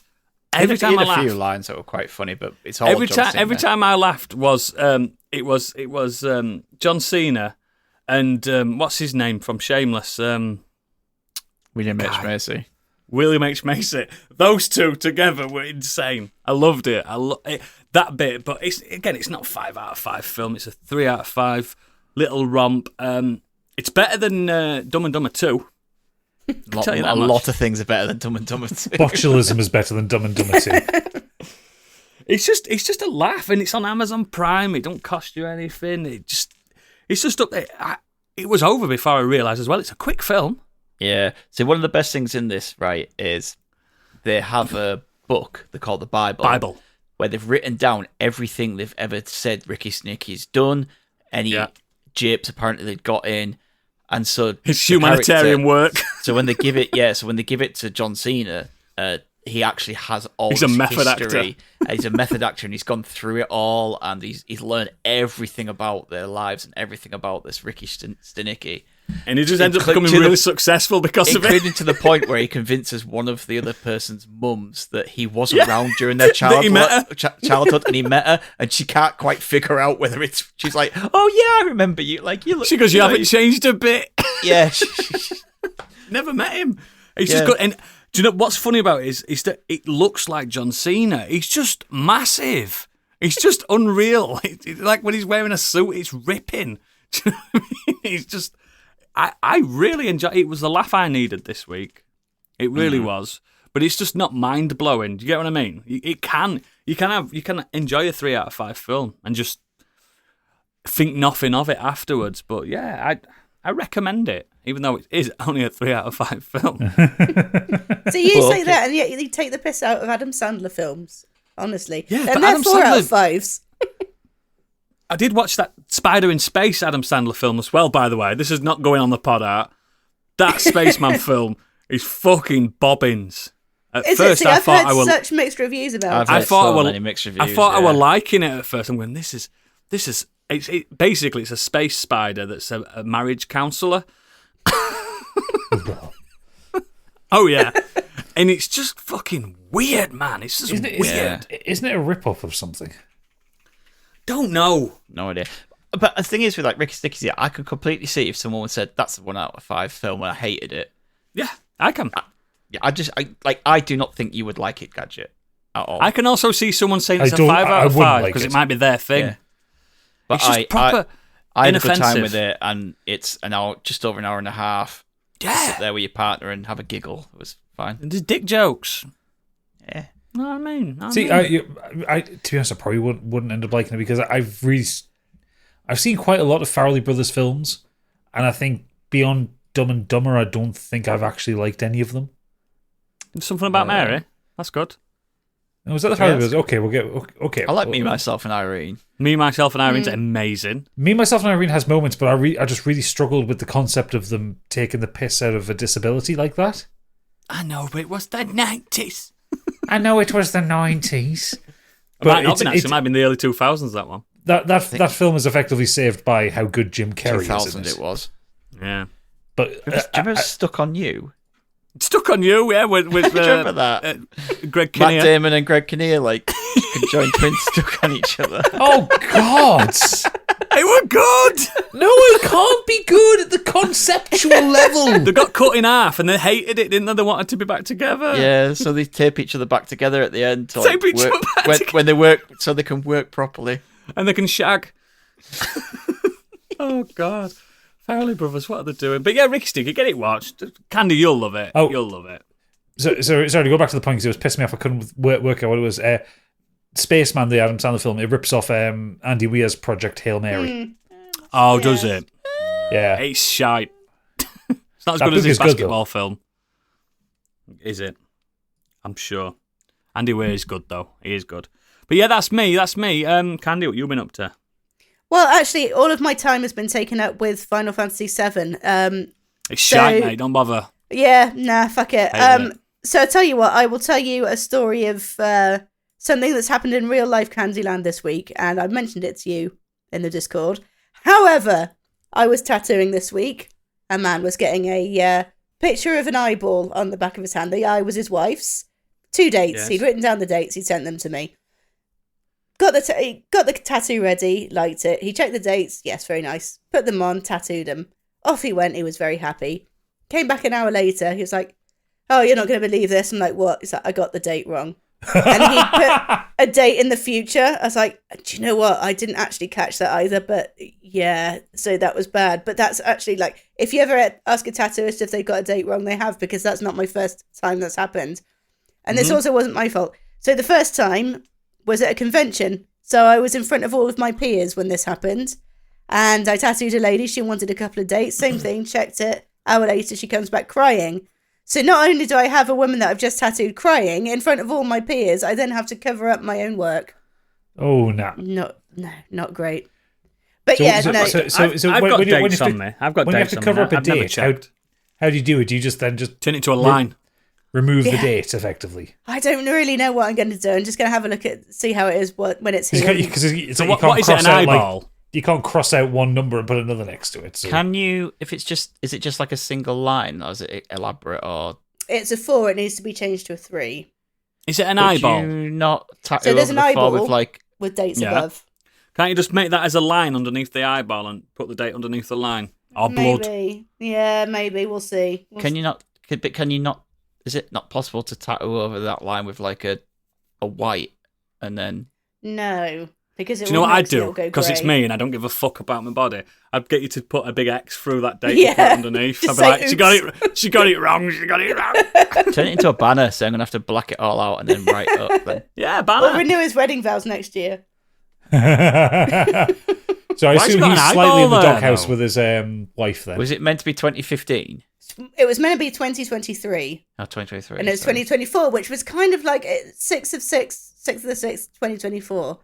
So I didn't pick it up either. Yeah, but maybe you thought that's when he's getting married. You I could've didn't just said think that. anything. I just saw the numbers and The question did what he is, asked why me did to you do. get gave an you the wrong eyeball number. there? What's the eyeball got to do with his marriage? Well, the eyeball, it was his wife's eyeball. Eyeball, but he took it Yeah. off. Also, don't do that.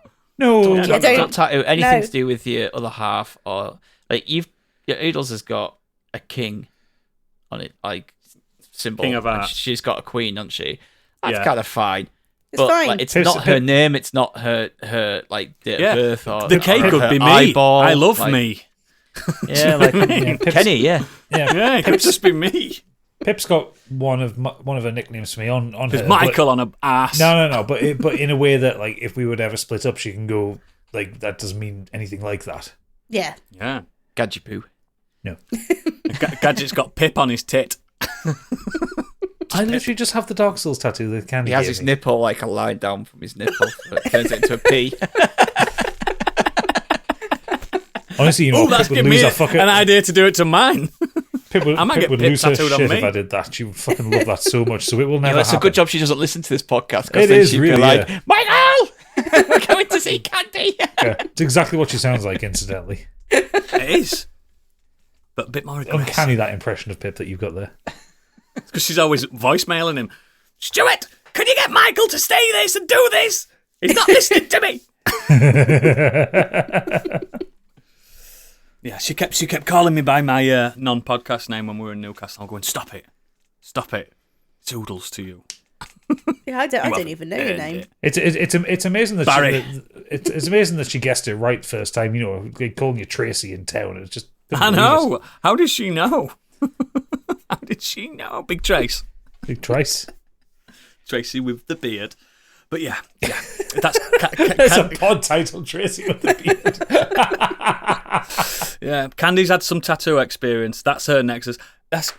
We can work with that on the pod art. We can work Sorry, with it was that. a bit of a stinker, but you kind of, we can work with that. Gadget, what you been doing, brother? So continuing Final Fantasy VII Remake. Good, Enjoying innit? Yeah, I finished the train yard level and a little bit of a manly tear at the end of that. I thought it was a really sweet little end to that. Do you know what section. blows your mind is the train you had in the originals separate screens. It's just two screens, yeah. No, it's in this game. It's 4 hours. But no, I just thought it was a really sweet little sub story. I do. I really yeah, like I liked that. it. Yeah. What else have we been doing? Still listening to Neuromancer. Another little podcast recommendation before I get into my main thing. Last podcast on the left, we started another subject, which is a fun listen because they're talking about David Icke, one of the original conspiracy theorists, the former football goalie who now thinks everyone's in power is a reptile. He lives on the Isle of Man or Isle of Wight, doesn't he? And he just Yeah. he fucking definitely whammer. believes the reptiles and stuff. And Well, flat he's earths the and all one. that. He's the one that wrote the book that because it was called what's it, the Grand Secret or the Ultimate Secret or something like that. That alleged that all world leaders were reptiles. Yeah. And it's Maybe that's fucking what's going on with hilarious. Kate Middleton. Maybe she's like just shedding and she needs shedding. maybe she is. If she comes out looking all younger, like, she's Why all the pictures are looking a what bit if odd? Kate Middleton is the actual shedding of Queen Elizabeth? She's the shedding. And they've She's kept it in the family. sentient. 'Cause you know our royals like incest and stuff. She's kept it in the family with her grandson. You know, and keep the royal bloodline strong. Who knows? I'm sounding like David Icke.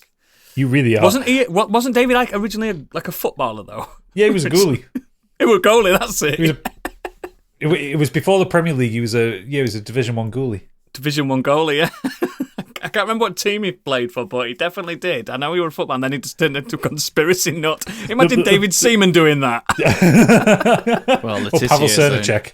Letitia's doing it. Yeah. Yeah, he is, actually. The thing is, I would find more contextual information. I don't want to Google David Icke because I don't want Google putting recommendations for David Icke in me. Oh, I've just done that, unfortunately. Yeah. Coventry City. Coventry. Oh, there you go. There you go. Oh, fucking But hell. yeah, I Scrub my history. if if you're interested in kind of conspiracy stuff, like not actual conspiracy theories, but like learning that what that about the way podcast's conspiracy about? stuff. You what? Is that what that podcast's about? Last Last podcast. podcast on the left is a mix of things. It's some of it's true crime, some of it's kind of weird alien shit, some of it's conspiracy shit. So like the previous episode they'd done was like a 3-parter on Anders Breivik, the Norwegian Fucking terrorist. Yeah. Wow. Yeah, Fucking hell, did there? yeah, but they take the piss out of a lot of things. There's a lot of dick jokes in it. Yeah. Well, he Which was is a how- dick which is how- anyway. Well, yeah, but it's how they handle like the heavy stuff. But yeah, they're going in hard on David Icke and really taking the piss out of him. It's really fun. Are they Americans? Yeah, they're Americans. Yeah. Okay. But the main thing I want to talk about is I've started another game because I figured I couldn't bring Helldivers 2 again. So I started this weekend Warhammer 40,000 Rogue Trader. Starring Dominic Littlewood. No, I knew you were going to do that. No, shut up. It's a funny joke. It is. It's Dominic Littlewood's new game. I just like to see him in the big shoulder pads. That's going to be the pod art, isn't it? Dominic Littlewood's head on a Space Marine. It's right. The cowboy builders. Fucking go on. What is it? So this is something that I've actually wanted for a long time from the Warhammer franchise. This is a Warhammer 40,000 CRPG. This is not your average Warhammer game, which do tend to be just the combat side of things. This actually has a story to it. And it is a full-blown roleplay. It's made by Alcac Games, who made the Pathfinder video games. So it's using their D100 system. Yeah. In standard kind of CRPG style, you control a party of 6 characters, and there's a mix of kind of combat and social interactions. It's really fucking good. I really like it. How much have you played? About 4 hours in. I've just finished the prologue. The prologue is 4 fucking hours long. It takes you a long time to get through it. Yeah, you usually get good. I knew I loved Baldur's Gate 3 an hour in. Do you know what I mean? Sometimes you just know. This game came out last year and suffered with the fact that it was a CRPG that came out in 2023 that was not Baldur's Gate 3. Yeah, unlucky. Unlucky. So I don't think it sold that well, but it's reviewed really well. It's pretty well reviewed on Steam. It's got a Metacritic score of about 78. It obviously does not have the production value of Baldur's Gate 3, and sometimes it shows, but ultimately the game is functional. It does what it needs to do well. Most of the game is voice acted, and voice acted in that wonderful campy, slightly quasi-English style that Warhammer games tend to be voice acted in.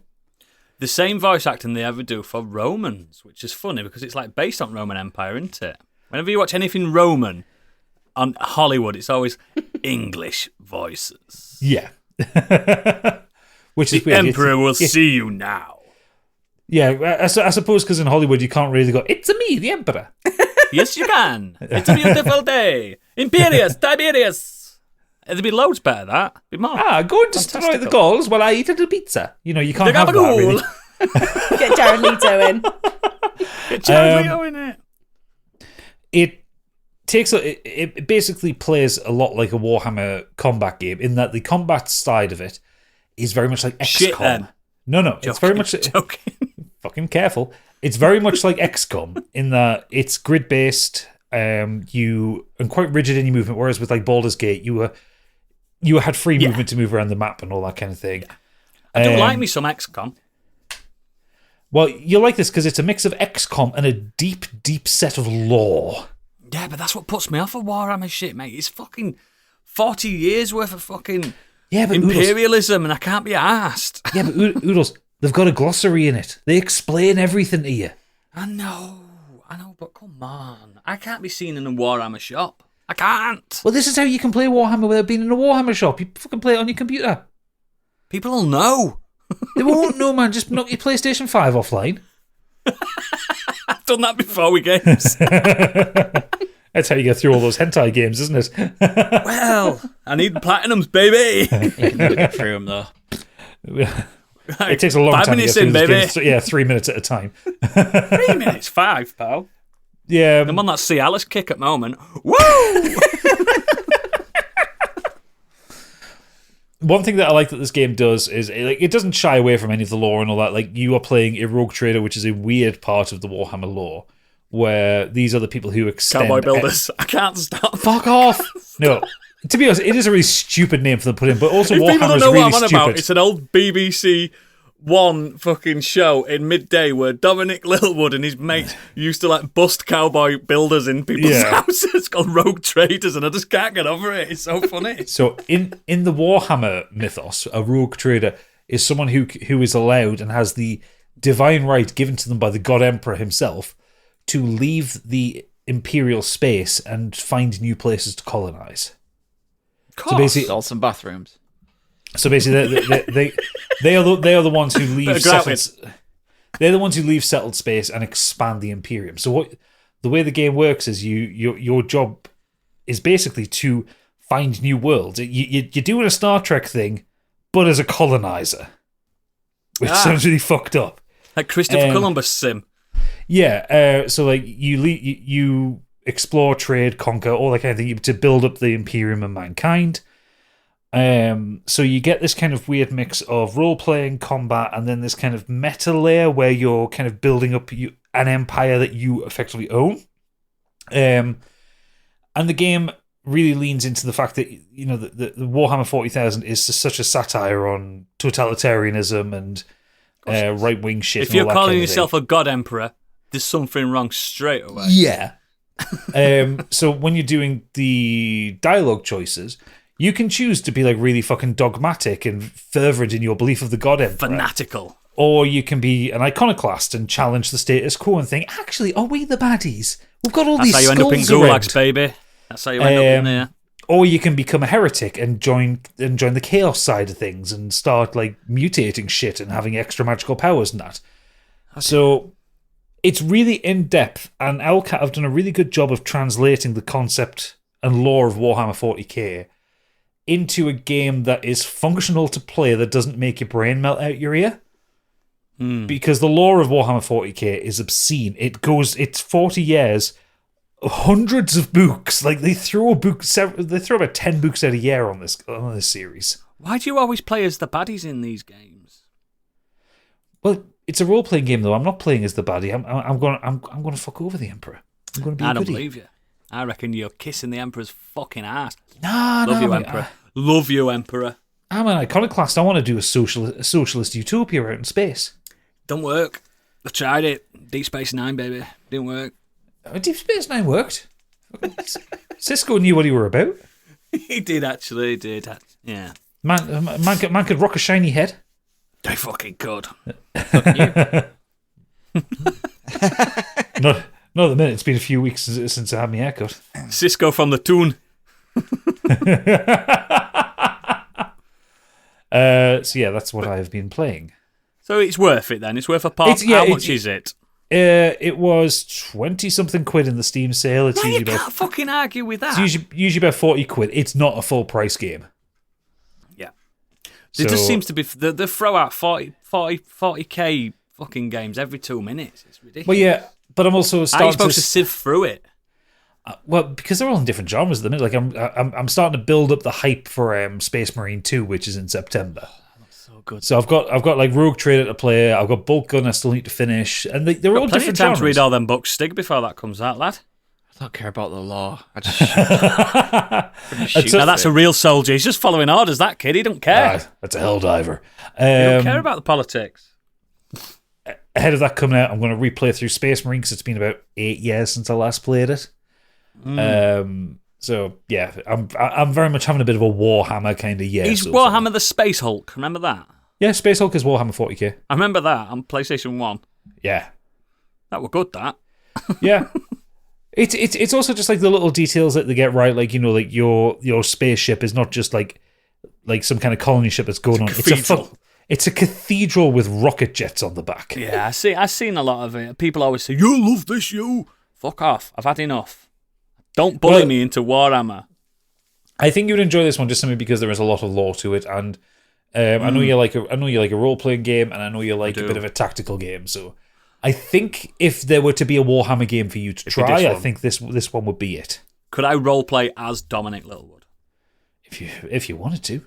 Yes. He just looks and sounds like Biggie anyway. I could just get him to voice it. Also, as a last side note, the voice pack that I've assigned for my character sounds exactly like Matt Berry. So whenever I'm moving around, he's going, "Onward! Gosh, you shall not disappoint me." You know, stuff like that. There, bro. Yeah, lovely. So I'm very happy. I'm glad you're enjoying Rogue Traders. Fuck off. Stig, what have you been doing? Well, actually, I won't go too deep into it, but I actually delved into the world of Helldivers 2 this week more. So Are you in? Are you in, lad? I've been playing with Gadget. Thanks for the invite, babe. Joe from Hallmark of Greatness and Couch just who was on at the time. It's great. The best thing about that game, everyone's just on it. You just jump in, baby. I had a few like hilarious moments the other day with Gadget as I ran round a rock and he said, "Watch out for those mines, Stig." I did not see the mines. What mine boom?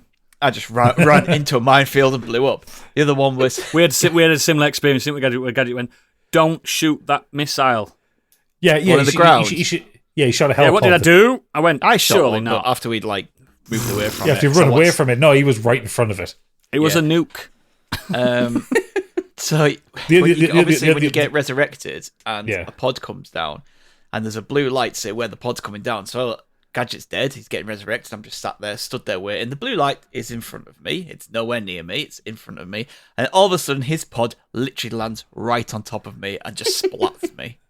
Yeah, it happens. Which, if I remember rightly, the time I had died was because of you, so you deserved that. Yeah, he wasn't I paying agree. attention to where it was going, and all of a sudden I just got splat.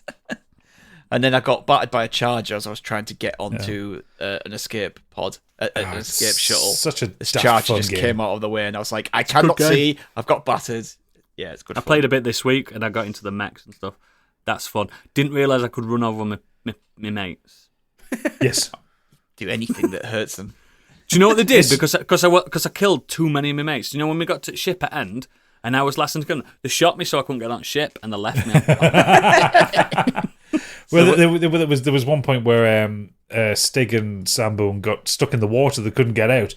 And like me and Joe stood on the shore and they're like, well, what do we do? Well, they're not going to get out. And I just pulled up my rifle and just killed them both. A mercy. You can't. You drown, but you don't die. And I'm like, well, we can't move. This is ridiculous. So we just had to be killed. Stuck in an aquatic hell. Yeah. It's good fun. What's your main thing, though? So main thing is I watched a couple of films this week. A couple? Give it Well, I a watched rest. more than that. But we already talked about Ricky Stanicky and Inception. Oh, did you watch? Yeah, you did watch that. Inception's great. So first film I watched was 2003 film called Are You There, God? It's Me, Margaret. This is Seen it, yeah. Amazon Prime. It's about a young 11-year-old girl who is moved away from where she's living from the city into some suburbs. It's all about her navigating new friends, feelings, the beginning of adolescence, and her trying to discover kind of what religion she is. Does she want to be religious? Does she even care? Yeah. Because her mother's side is Catholic, her father's side is Jewish. Stars Rachel McAdams, Kathy Bates, Benny Safdie. And I remember liking it. I really liked it. It's really funny. It's a great coming of age film. I think this would really resonate with with girls and women more than anything. Like, Yeah. I'm kind of tempted to watch it again with Amelia because I think she'll like get a good kick out of it, especially with like the kind of you know what it's like for 11-year-olds. It's the same for boys as it was for girls in kind of going to these parties and they're playing spin the bottle and being awkward around each other. She's taking her mum to the shop because she needs. One of her friends has developed boobs, so obviously the whole friendship group are now like, oh, we all need to get bras now. Yeah. They're all worried about who's going to come on first and and all this, and it's just a really kind of good coming of age, like heartwarming film. It's very funny, and then obviously she's got all the worries about her religious worries in there, and worrying about whether she should be Jewish or not, or Catholic, or she should be either. And every now and again, it has a little inner monologue where she says, like, "Are you there, God? It's me, Margaret." And then she'll kind of talk to God about her worries, and she's kind of trying to figure out who she is. And it's just a really good film. Like, everyone's really great in it. I'm very enjoyable. That's on Amazon Prime. And then the other film I watched is a 2022 film called A Man Called Otto, starring Tom Hanks. Is this the robot one? No. Oh. No. He did a robot one, didn't he? Yeah, nothing to do with robots. This is the story of Otto Anderson, a grumpy widower who is very set in his ways. When a He has young, a robot. lively family moved next door, he meets his match in this quirky, witted, and very pregnant Marisol, leading to an unlikely friendship that will turn his world upside down. So yeah, this is Otto. He kind of lives in this little gated community, which these real estates people are trying to buy out and like demolish so they can build condos. He is kind of recently widowed, and he's just a grumpy man. Like, he gets people piss him off, When everyone leaves the gate up, and he's always like, "Fuck's sake, he's closing the gate." That was like Mr. Bagley on my old street. He was a right twat. Yeah, he's going around the community, separating all the people are putting recycling in the wrong bins, and he's there. He does his rounds, he's recycling it. Bagley. He's retired now, and he's just got all the other people on the street that kind of like get in his way, but he's actually got a heart of gold underneath it all. Like, there is a kind of mentally challenged neighbour who he never ever once gets angry with, despite the way they are with him. He's very kind to him. There's a story to do with trans girls, well, trans boy, sorry, should I say, in it, and he's very accepting of all that, and he's obviously quite accepting with this new. He's family. not a gammon. No, he's not at all. Like at the start of a film, you could very much get You think very boomer energy, gammon energy, but underneath that, he's not that at all. He's just a really upset, old cantankerous man who's contemplating suicide because he has nothing left in his life other than his wife. The only thing he had in his life was his wife. She's gone. There's nothing left for him anymore until this family move in and kind of change things for him. I tell you what, though, Tom Hanks can do these roles. He's great. He's built for stuff like this. He's got sad eyes. Yeah. He has got sad eyes. It's the second week in a row a film has left me crying. There you go. You had sad eyes after. 2 weeks in a row now, I've watched a film that has made me cry. What made you cry last week? All of Us Strangers. Oh. Was that last week? Or the week before? That was last week. Yeah. I really like this. Like, really liked this film. Is it the one on Apple TV? No, it's on Sky Go. Like, they did one on... He's done a few on Apple TV, though, hasn't he? He's done a few films on there. I know you get Greyhound, but that's like a war film. And the robot one, I'm sure Tom Hanks has done a robot film. The robot one is on Apple. I can't remember what it's called, but you're right. A Man Called Otto 2. What robot one? You not seen a Tom Hanks robot film? He's got a robot, and he walks around with it, and he's like, "Oh no, Tom, we're gonna have to go down there. I'm a robot." It's like a post-apocalyptic Tom Hanks robot film. It exists. I'm trying to find it now. Finch. That's it. Finch. He's got a robot mate, and he hates robots, and by end, the best pals. There you go. So it's just like iRobot then. Basically, and Iron Giant. It's all them. It's all them rolled into one Tom Hanks ball. Yeah, but they're two very life-affirming films that I watched. Both completely end of the spectrum. One's about a young girl coming into adolescence. One's about an old guy kind of at the end of his... Do you have to do what I have to do when I've watched these really poignant films? Like, other day, you mentioned it earlier, I watched Green Book again the other day, and I think it's one of my favourite fucking films ever. It's fucking sensational, but it's so, like, melancholic. You have to watch something daft. Like, I watched that fucking silly Damsel film the other day. God almighty. I watched Damsel. I liked it, but it was very predictable, but I liked it, but I have to watch something daft. No, not really. You just go into another awful film that makes you cry. Yeah. I can't do it, mate. I can't watch horror films and then go to bed either. I have to watch a cartoon before bed. Someone recommend me a film to cry to this week. Oh, Grave of the Fireflies. Sophie's Choice. Sophie's Choice. I've not seen Sophie's Choice. I know the concept of Sophie's Choice. That'll make you fucking cry. She's got a pick. Sad film. I don't know. Coco. Old Yeller. I've seen that one.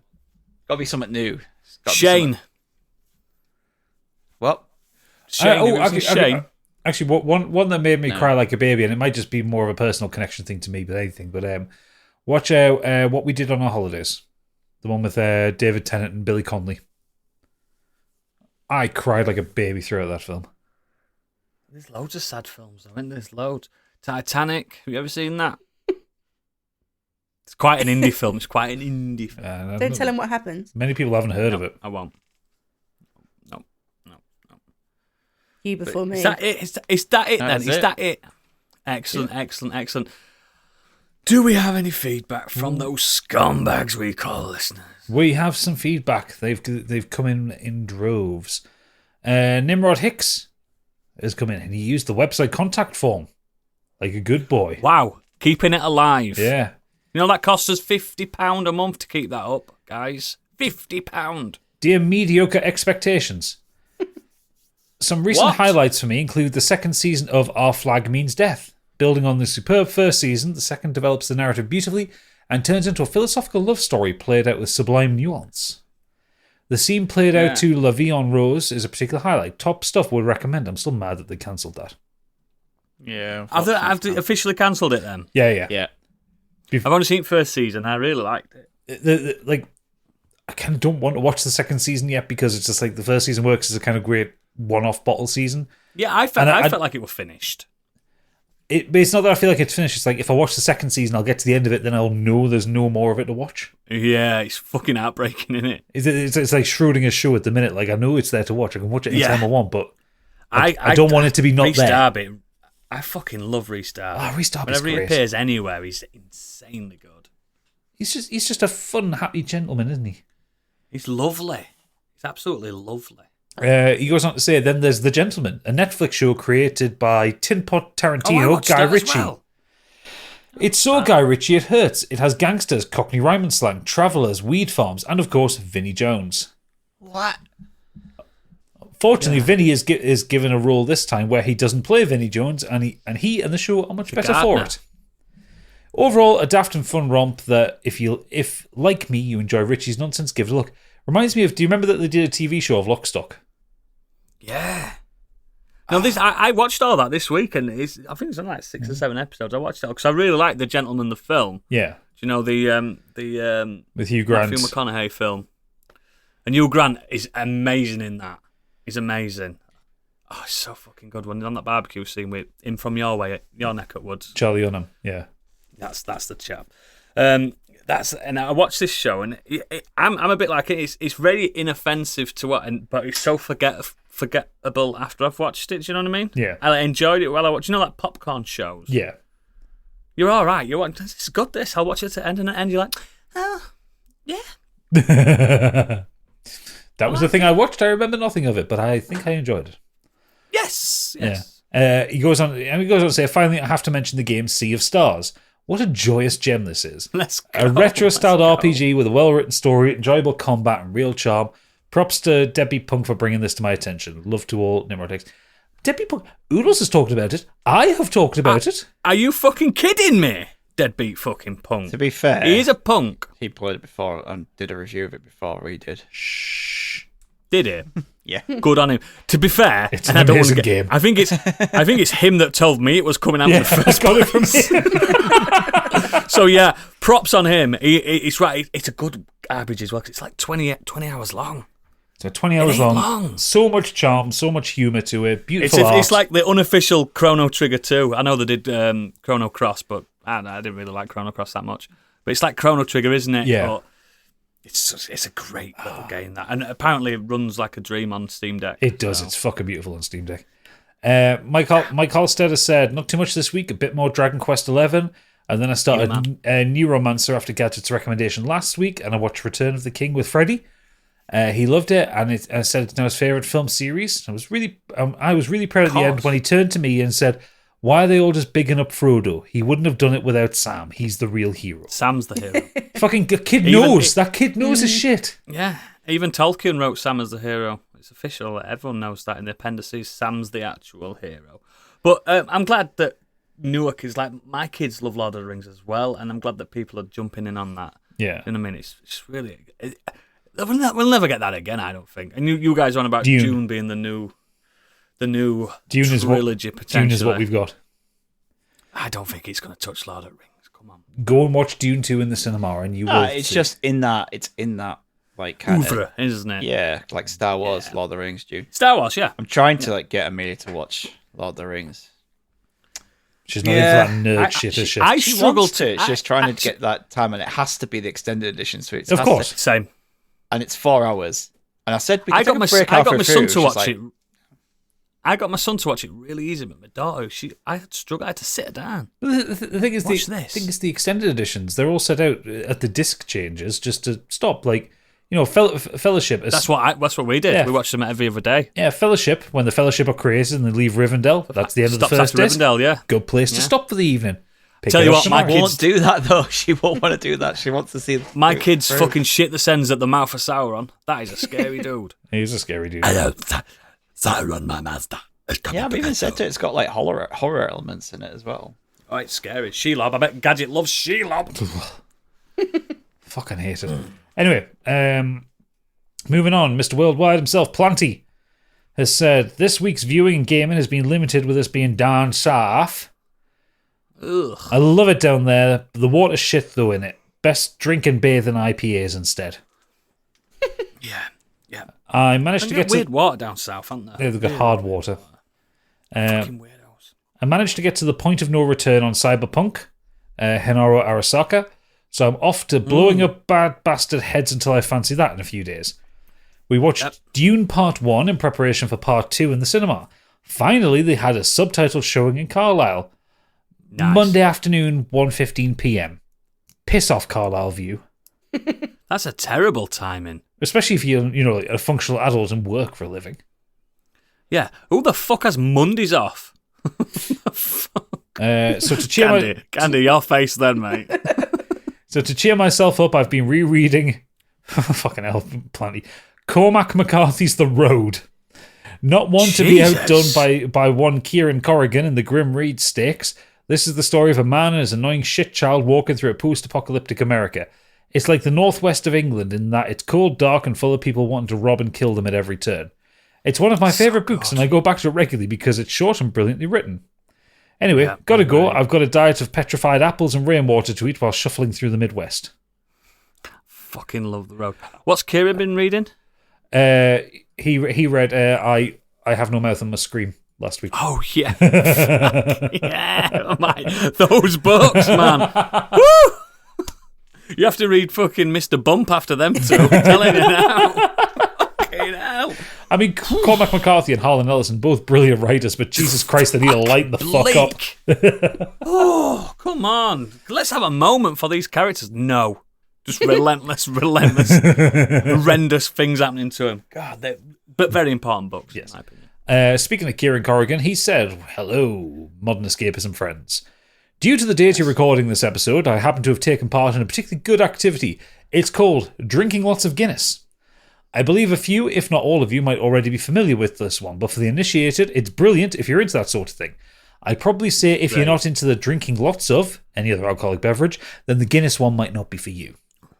That's great. It's the best drink ever. Voted the official best alcoholic beverage of all time. Other than that, Facts. I'm still treating my Final Fantasy VII Rebirth FOMO with the Final Fantasy VII Remake on the Steam Deck as I wait for my fancy new gaming PC to arrive. Yes, brother. Yes, brother. Also, in keeping with my Warhammer 40k nerdery, I bought Warhammer 40k Rogue Trader, and I reckon that's where the rest of my evening is going to go. Rogue Trader! I'm never bringing that game up again. He's only bought that game because I was telling him about it last night. Yeah. But it is right up his street. Xenos has said, Fucking nerds. I really haven't done anything new this week as such, but I have made a bunch more characters in the last epoch, and I would like to offer you a poem I wrote while playing the most recent one. You wrote a poem? Yeah, so this is about his warlock character. Go on. Roses are red, violets are red. Why is everything red? Oh fuck, I left the Hellfisher open again. It's beautiful. I mean, that would make everything red. It's beautiful. It's romantic. Yeah, I beautiful. don't know what he's on about. You probably enjoy Last Epoch. It's like Diablo, but not Blizzard. Oh, I know what Last Epoch is. I just don't know what he's on about in that All right. context. I I saw Last Epoch a while ago and I thought, ooh, Diablo without being Diablo. I'm in. think it's still in early access at the minute. Yeah, it is. Last up, Angry Curtis said, I've still been cracking on with Lost Judgment and Prince of Persia The Lost Crown and finished Masters of the Air. I enjoyed it, but I did think some episodes didn't have a lot going on. I think it might have worked better as a mini-series. Still enjoyed it, though, as it's not a genre of TV I would normally try. Yeah, I'm same as him. There's some dragging on bits. Like, I haven't spoke about it since, but I've seen it all as well, and it's like, I've enjoyed the 3 episodes or something like that. It's good, though. Yeah, fair enough. The main thing I want to talk about this week is a book I've started called MCU, The Reign of Marvel Studios. I don't say this lightly, but I think this is the best book I've read about the film industry and up there with one of the best non-fiction books I've ever read. It's just full of interesting stories about how the MCU came to be and stories from the film productions I never knew. Doing the Never Watchers podcast has helped me to appreciate it even more. So far, I've learned that Michael Jackson petitioned Marvel to let him play Dr. Xavier in X-Men 2000. Come on, Wolverine, come on! And that James Cameron was close to directing a Spider-Man starring Leonardo DiCaprio as Spidey and Arnold Schwarzenegger as Dr. Octopus. Yes, Spider-Man, get in now! I have all the arms. If you do anything this year that I've recommended, read this book or get it downloaded as an audiobook, please. The power of the sun in my hand.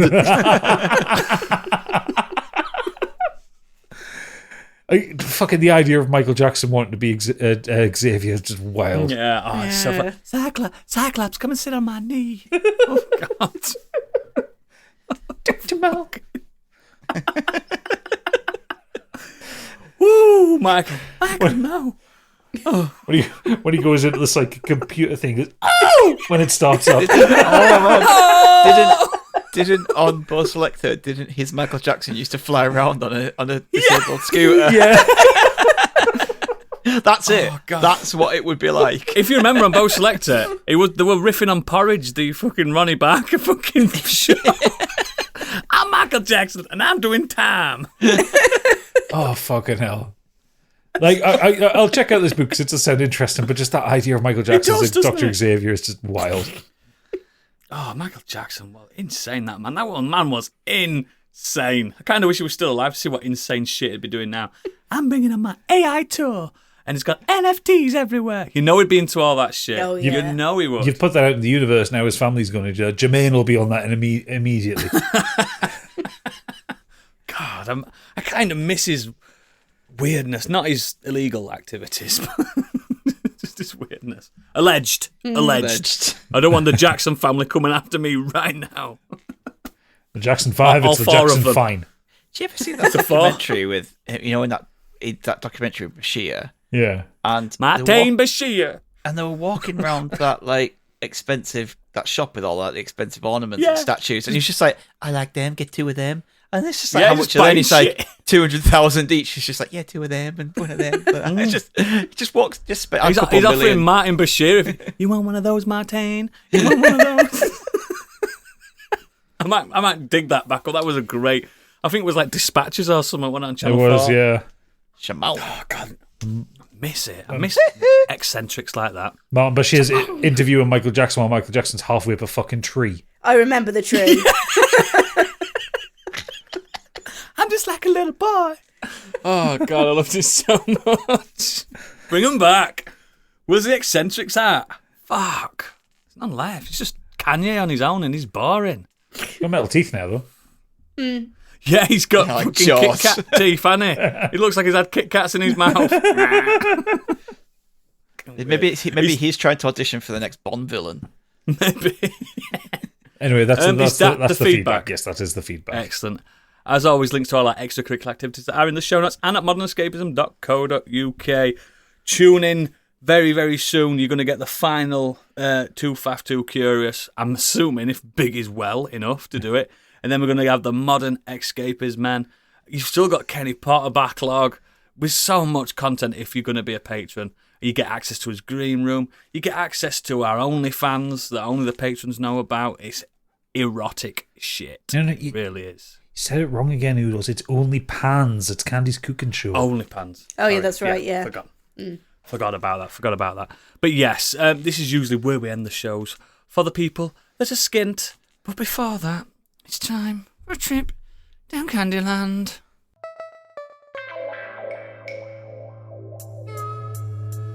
And now, what's up in Candyland?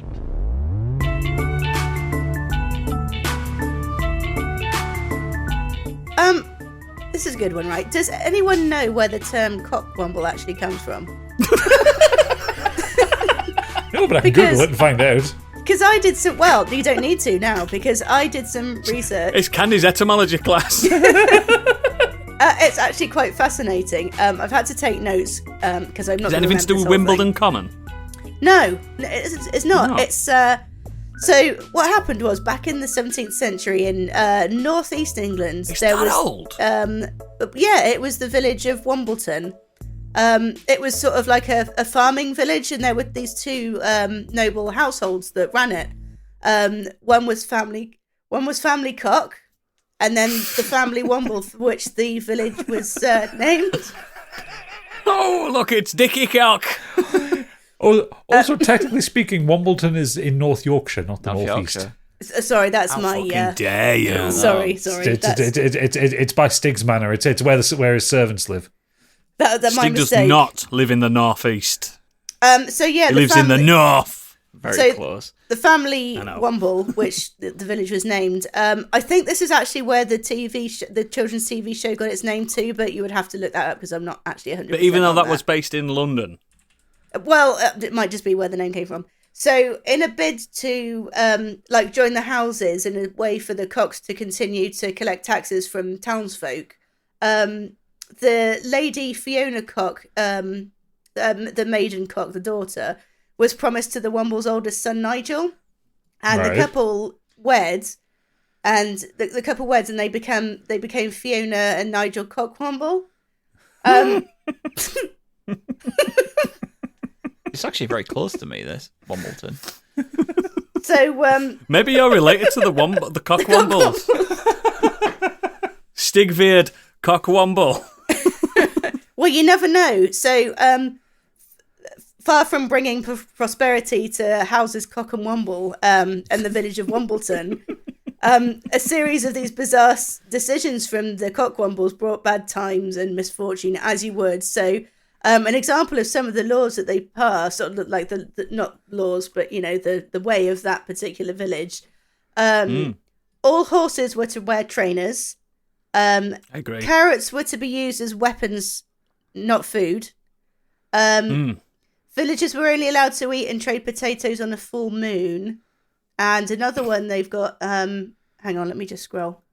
Okay, so another one was wheels were redesigned as squares again because they preferred traditional times. Can you believe this, listener? She actually researches these far. I know. So basically what happened was whenever a new decree came in, the locals would mutter under the breath typical cockwombles or, standard so it became a slur. Yeah, so like standard cockwomble decision. So sure enough, the village Cockwombles. was unable to thrive. And I believe it's been, obviously the village has been revived if Wombleton is still going strong now. But at the time in 1697... Oh, Wombleton's still there. So 1697 then, Wombleton was a ghost village at that point. The Cockwombles had perished. I don't know why you're laughing, this is terrible. The Cockwombles had perished under one of their own decrees that said that after the age of 35, all activities were to take place standing on your head. So... what the fuck? yeah, I know. So after Were several... they an opium? Well, possibly. I don't guess that was the thing back then. So after several weeks, both the Cockwombles' heads exploded. But ex-villagers who moved on could still be heard to use the phrase, don't be a fucking cockwomble if someone suggested something ridiculous. So now you know, like, if you ever call someone a cockwomble... Do you know what I'm looking forward to? The next Robert Eggers film, Cockwomble? When he Cockwomble. does. I feel like this entire conversation, just at the very end of it, has square brackets that say citation needed. Yeah, in bold. Do you know what you can get in Wombleton right now? A mobile earwax removal company can come and remove your earwax. Oh. I just use I'm glad cotton House buds. Cockwomble is still going. House Cockwomble. It's not like fucking Game of Next Thrones, time mate. I go in that Wasn't area, it I'll 1600s? pass by Wombleton. Is it not far from you then, pal? Yeah. It's probably Do you know about what? I half an bet hour. they've got, like, some villages you go into, they've got a big plaque with the history of the village. Have a look. It's probably one of them villages that were cheapest house, 250 grand. It's probably one of them Yeah. little villages. Oh, it will be now. With no speed humps because they didn't like them. We don't like speed humps. It's 26.7 miles. It's 40 minutes away, but it's over like the moors, so that's why it takes long to get there. Oh, So the- right, yeah, there's no direct access. I did say it was a farming village. On Zoopla, There's beasts on the moors as well. Mm. Beasts. On Zoopla, the two recent house sales in Wombleton One was 225,000 and the other one was 454,000. See? You just know it. An house called Wombleton. Like fucking Wetwang, which is in Yorkshire. It's very expensive, them fucking houses in Wetwang. Very expensive. All these weird fucking places. Yeah. But brilliant. Thanks for that etymology class. Now you know. Please give us more you know. next time. Do we know? I mean, do we know? Yeah, but we do like that. That's great. I don't know what your Candyland was last week, but I'm sure it was another stellar edition. It was. You're reviewing your own stuff now, your own content. Best content ever. But if you're not a patron, this is the end of the line. You are a fucking cockwomble. For everyone else, we'll see you in the green room. Bye! Bye. Bye. Bye, driver! Shamon! Come on!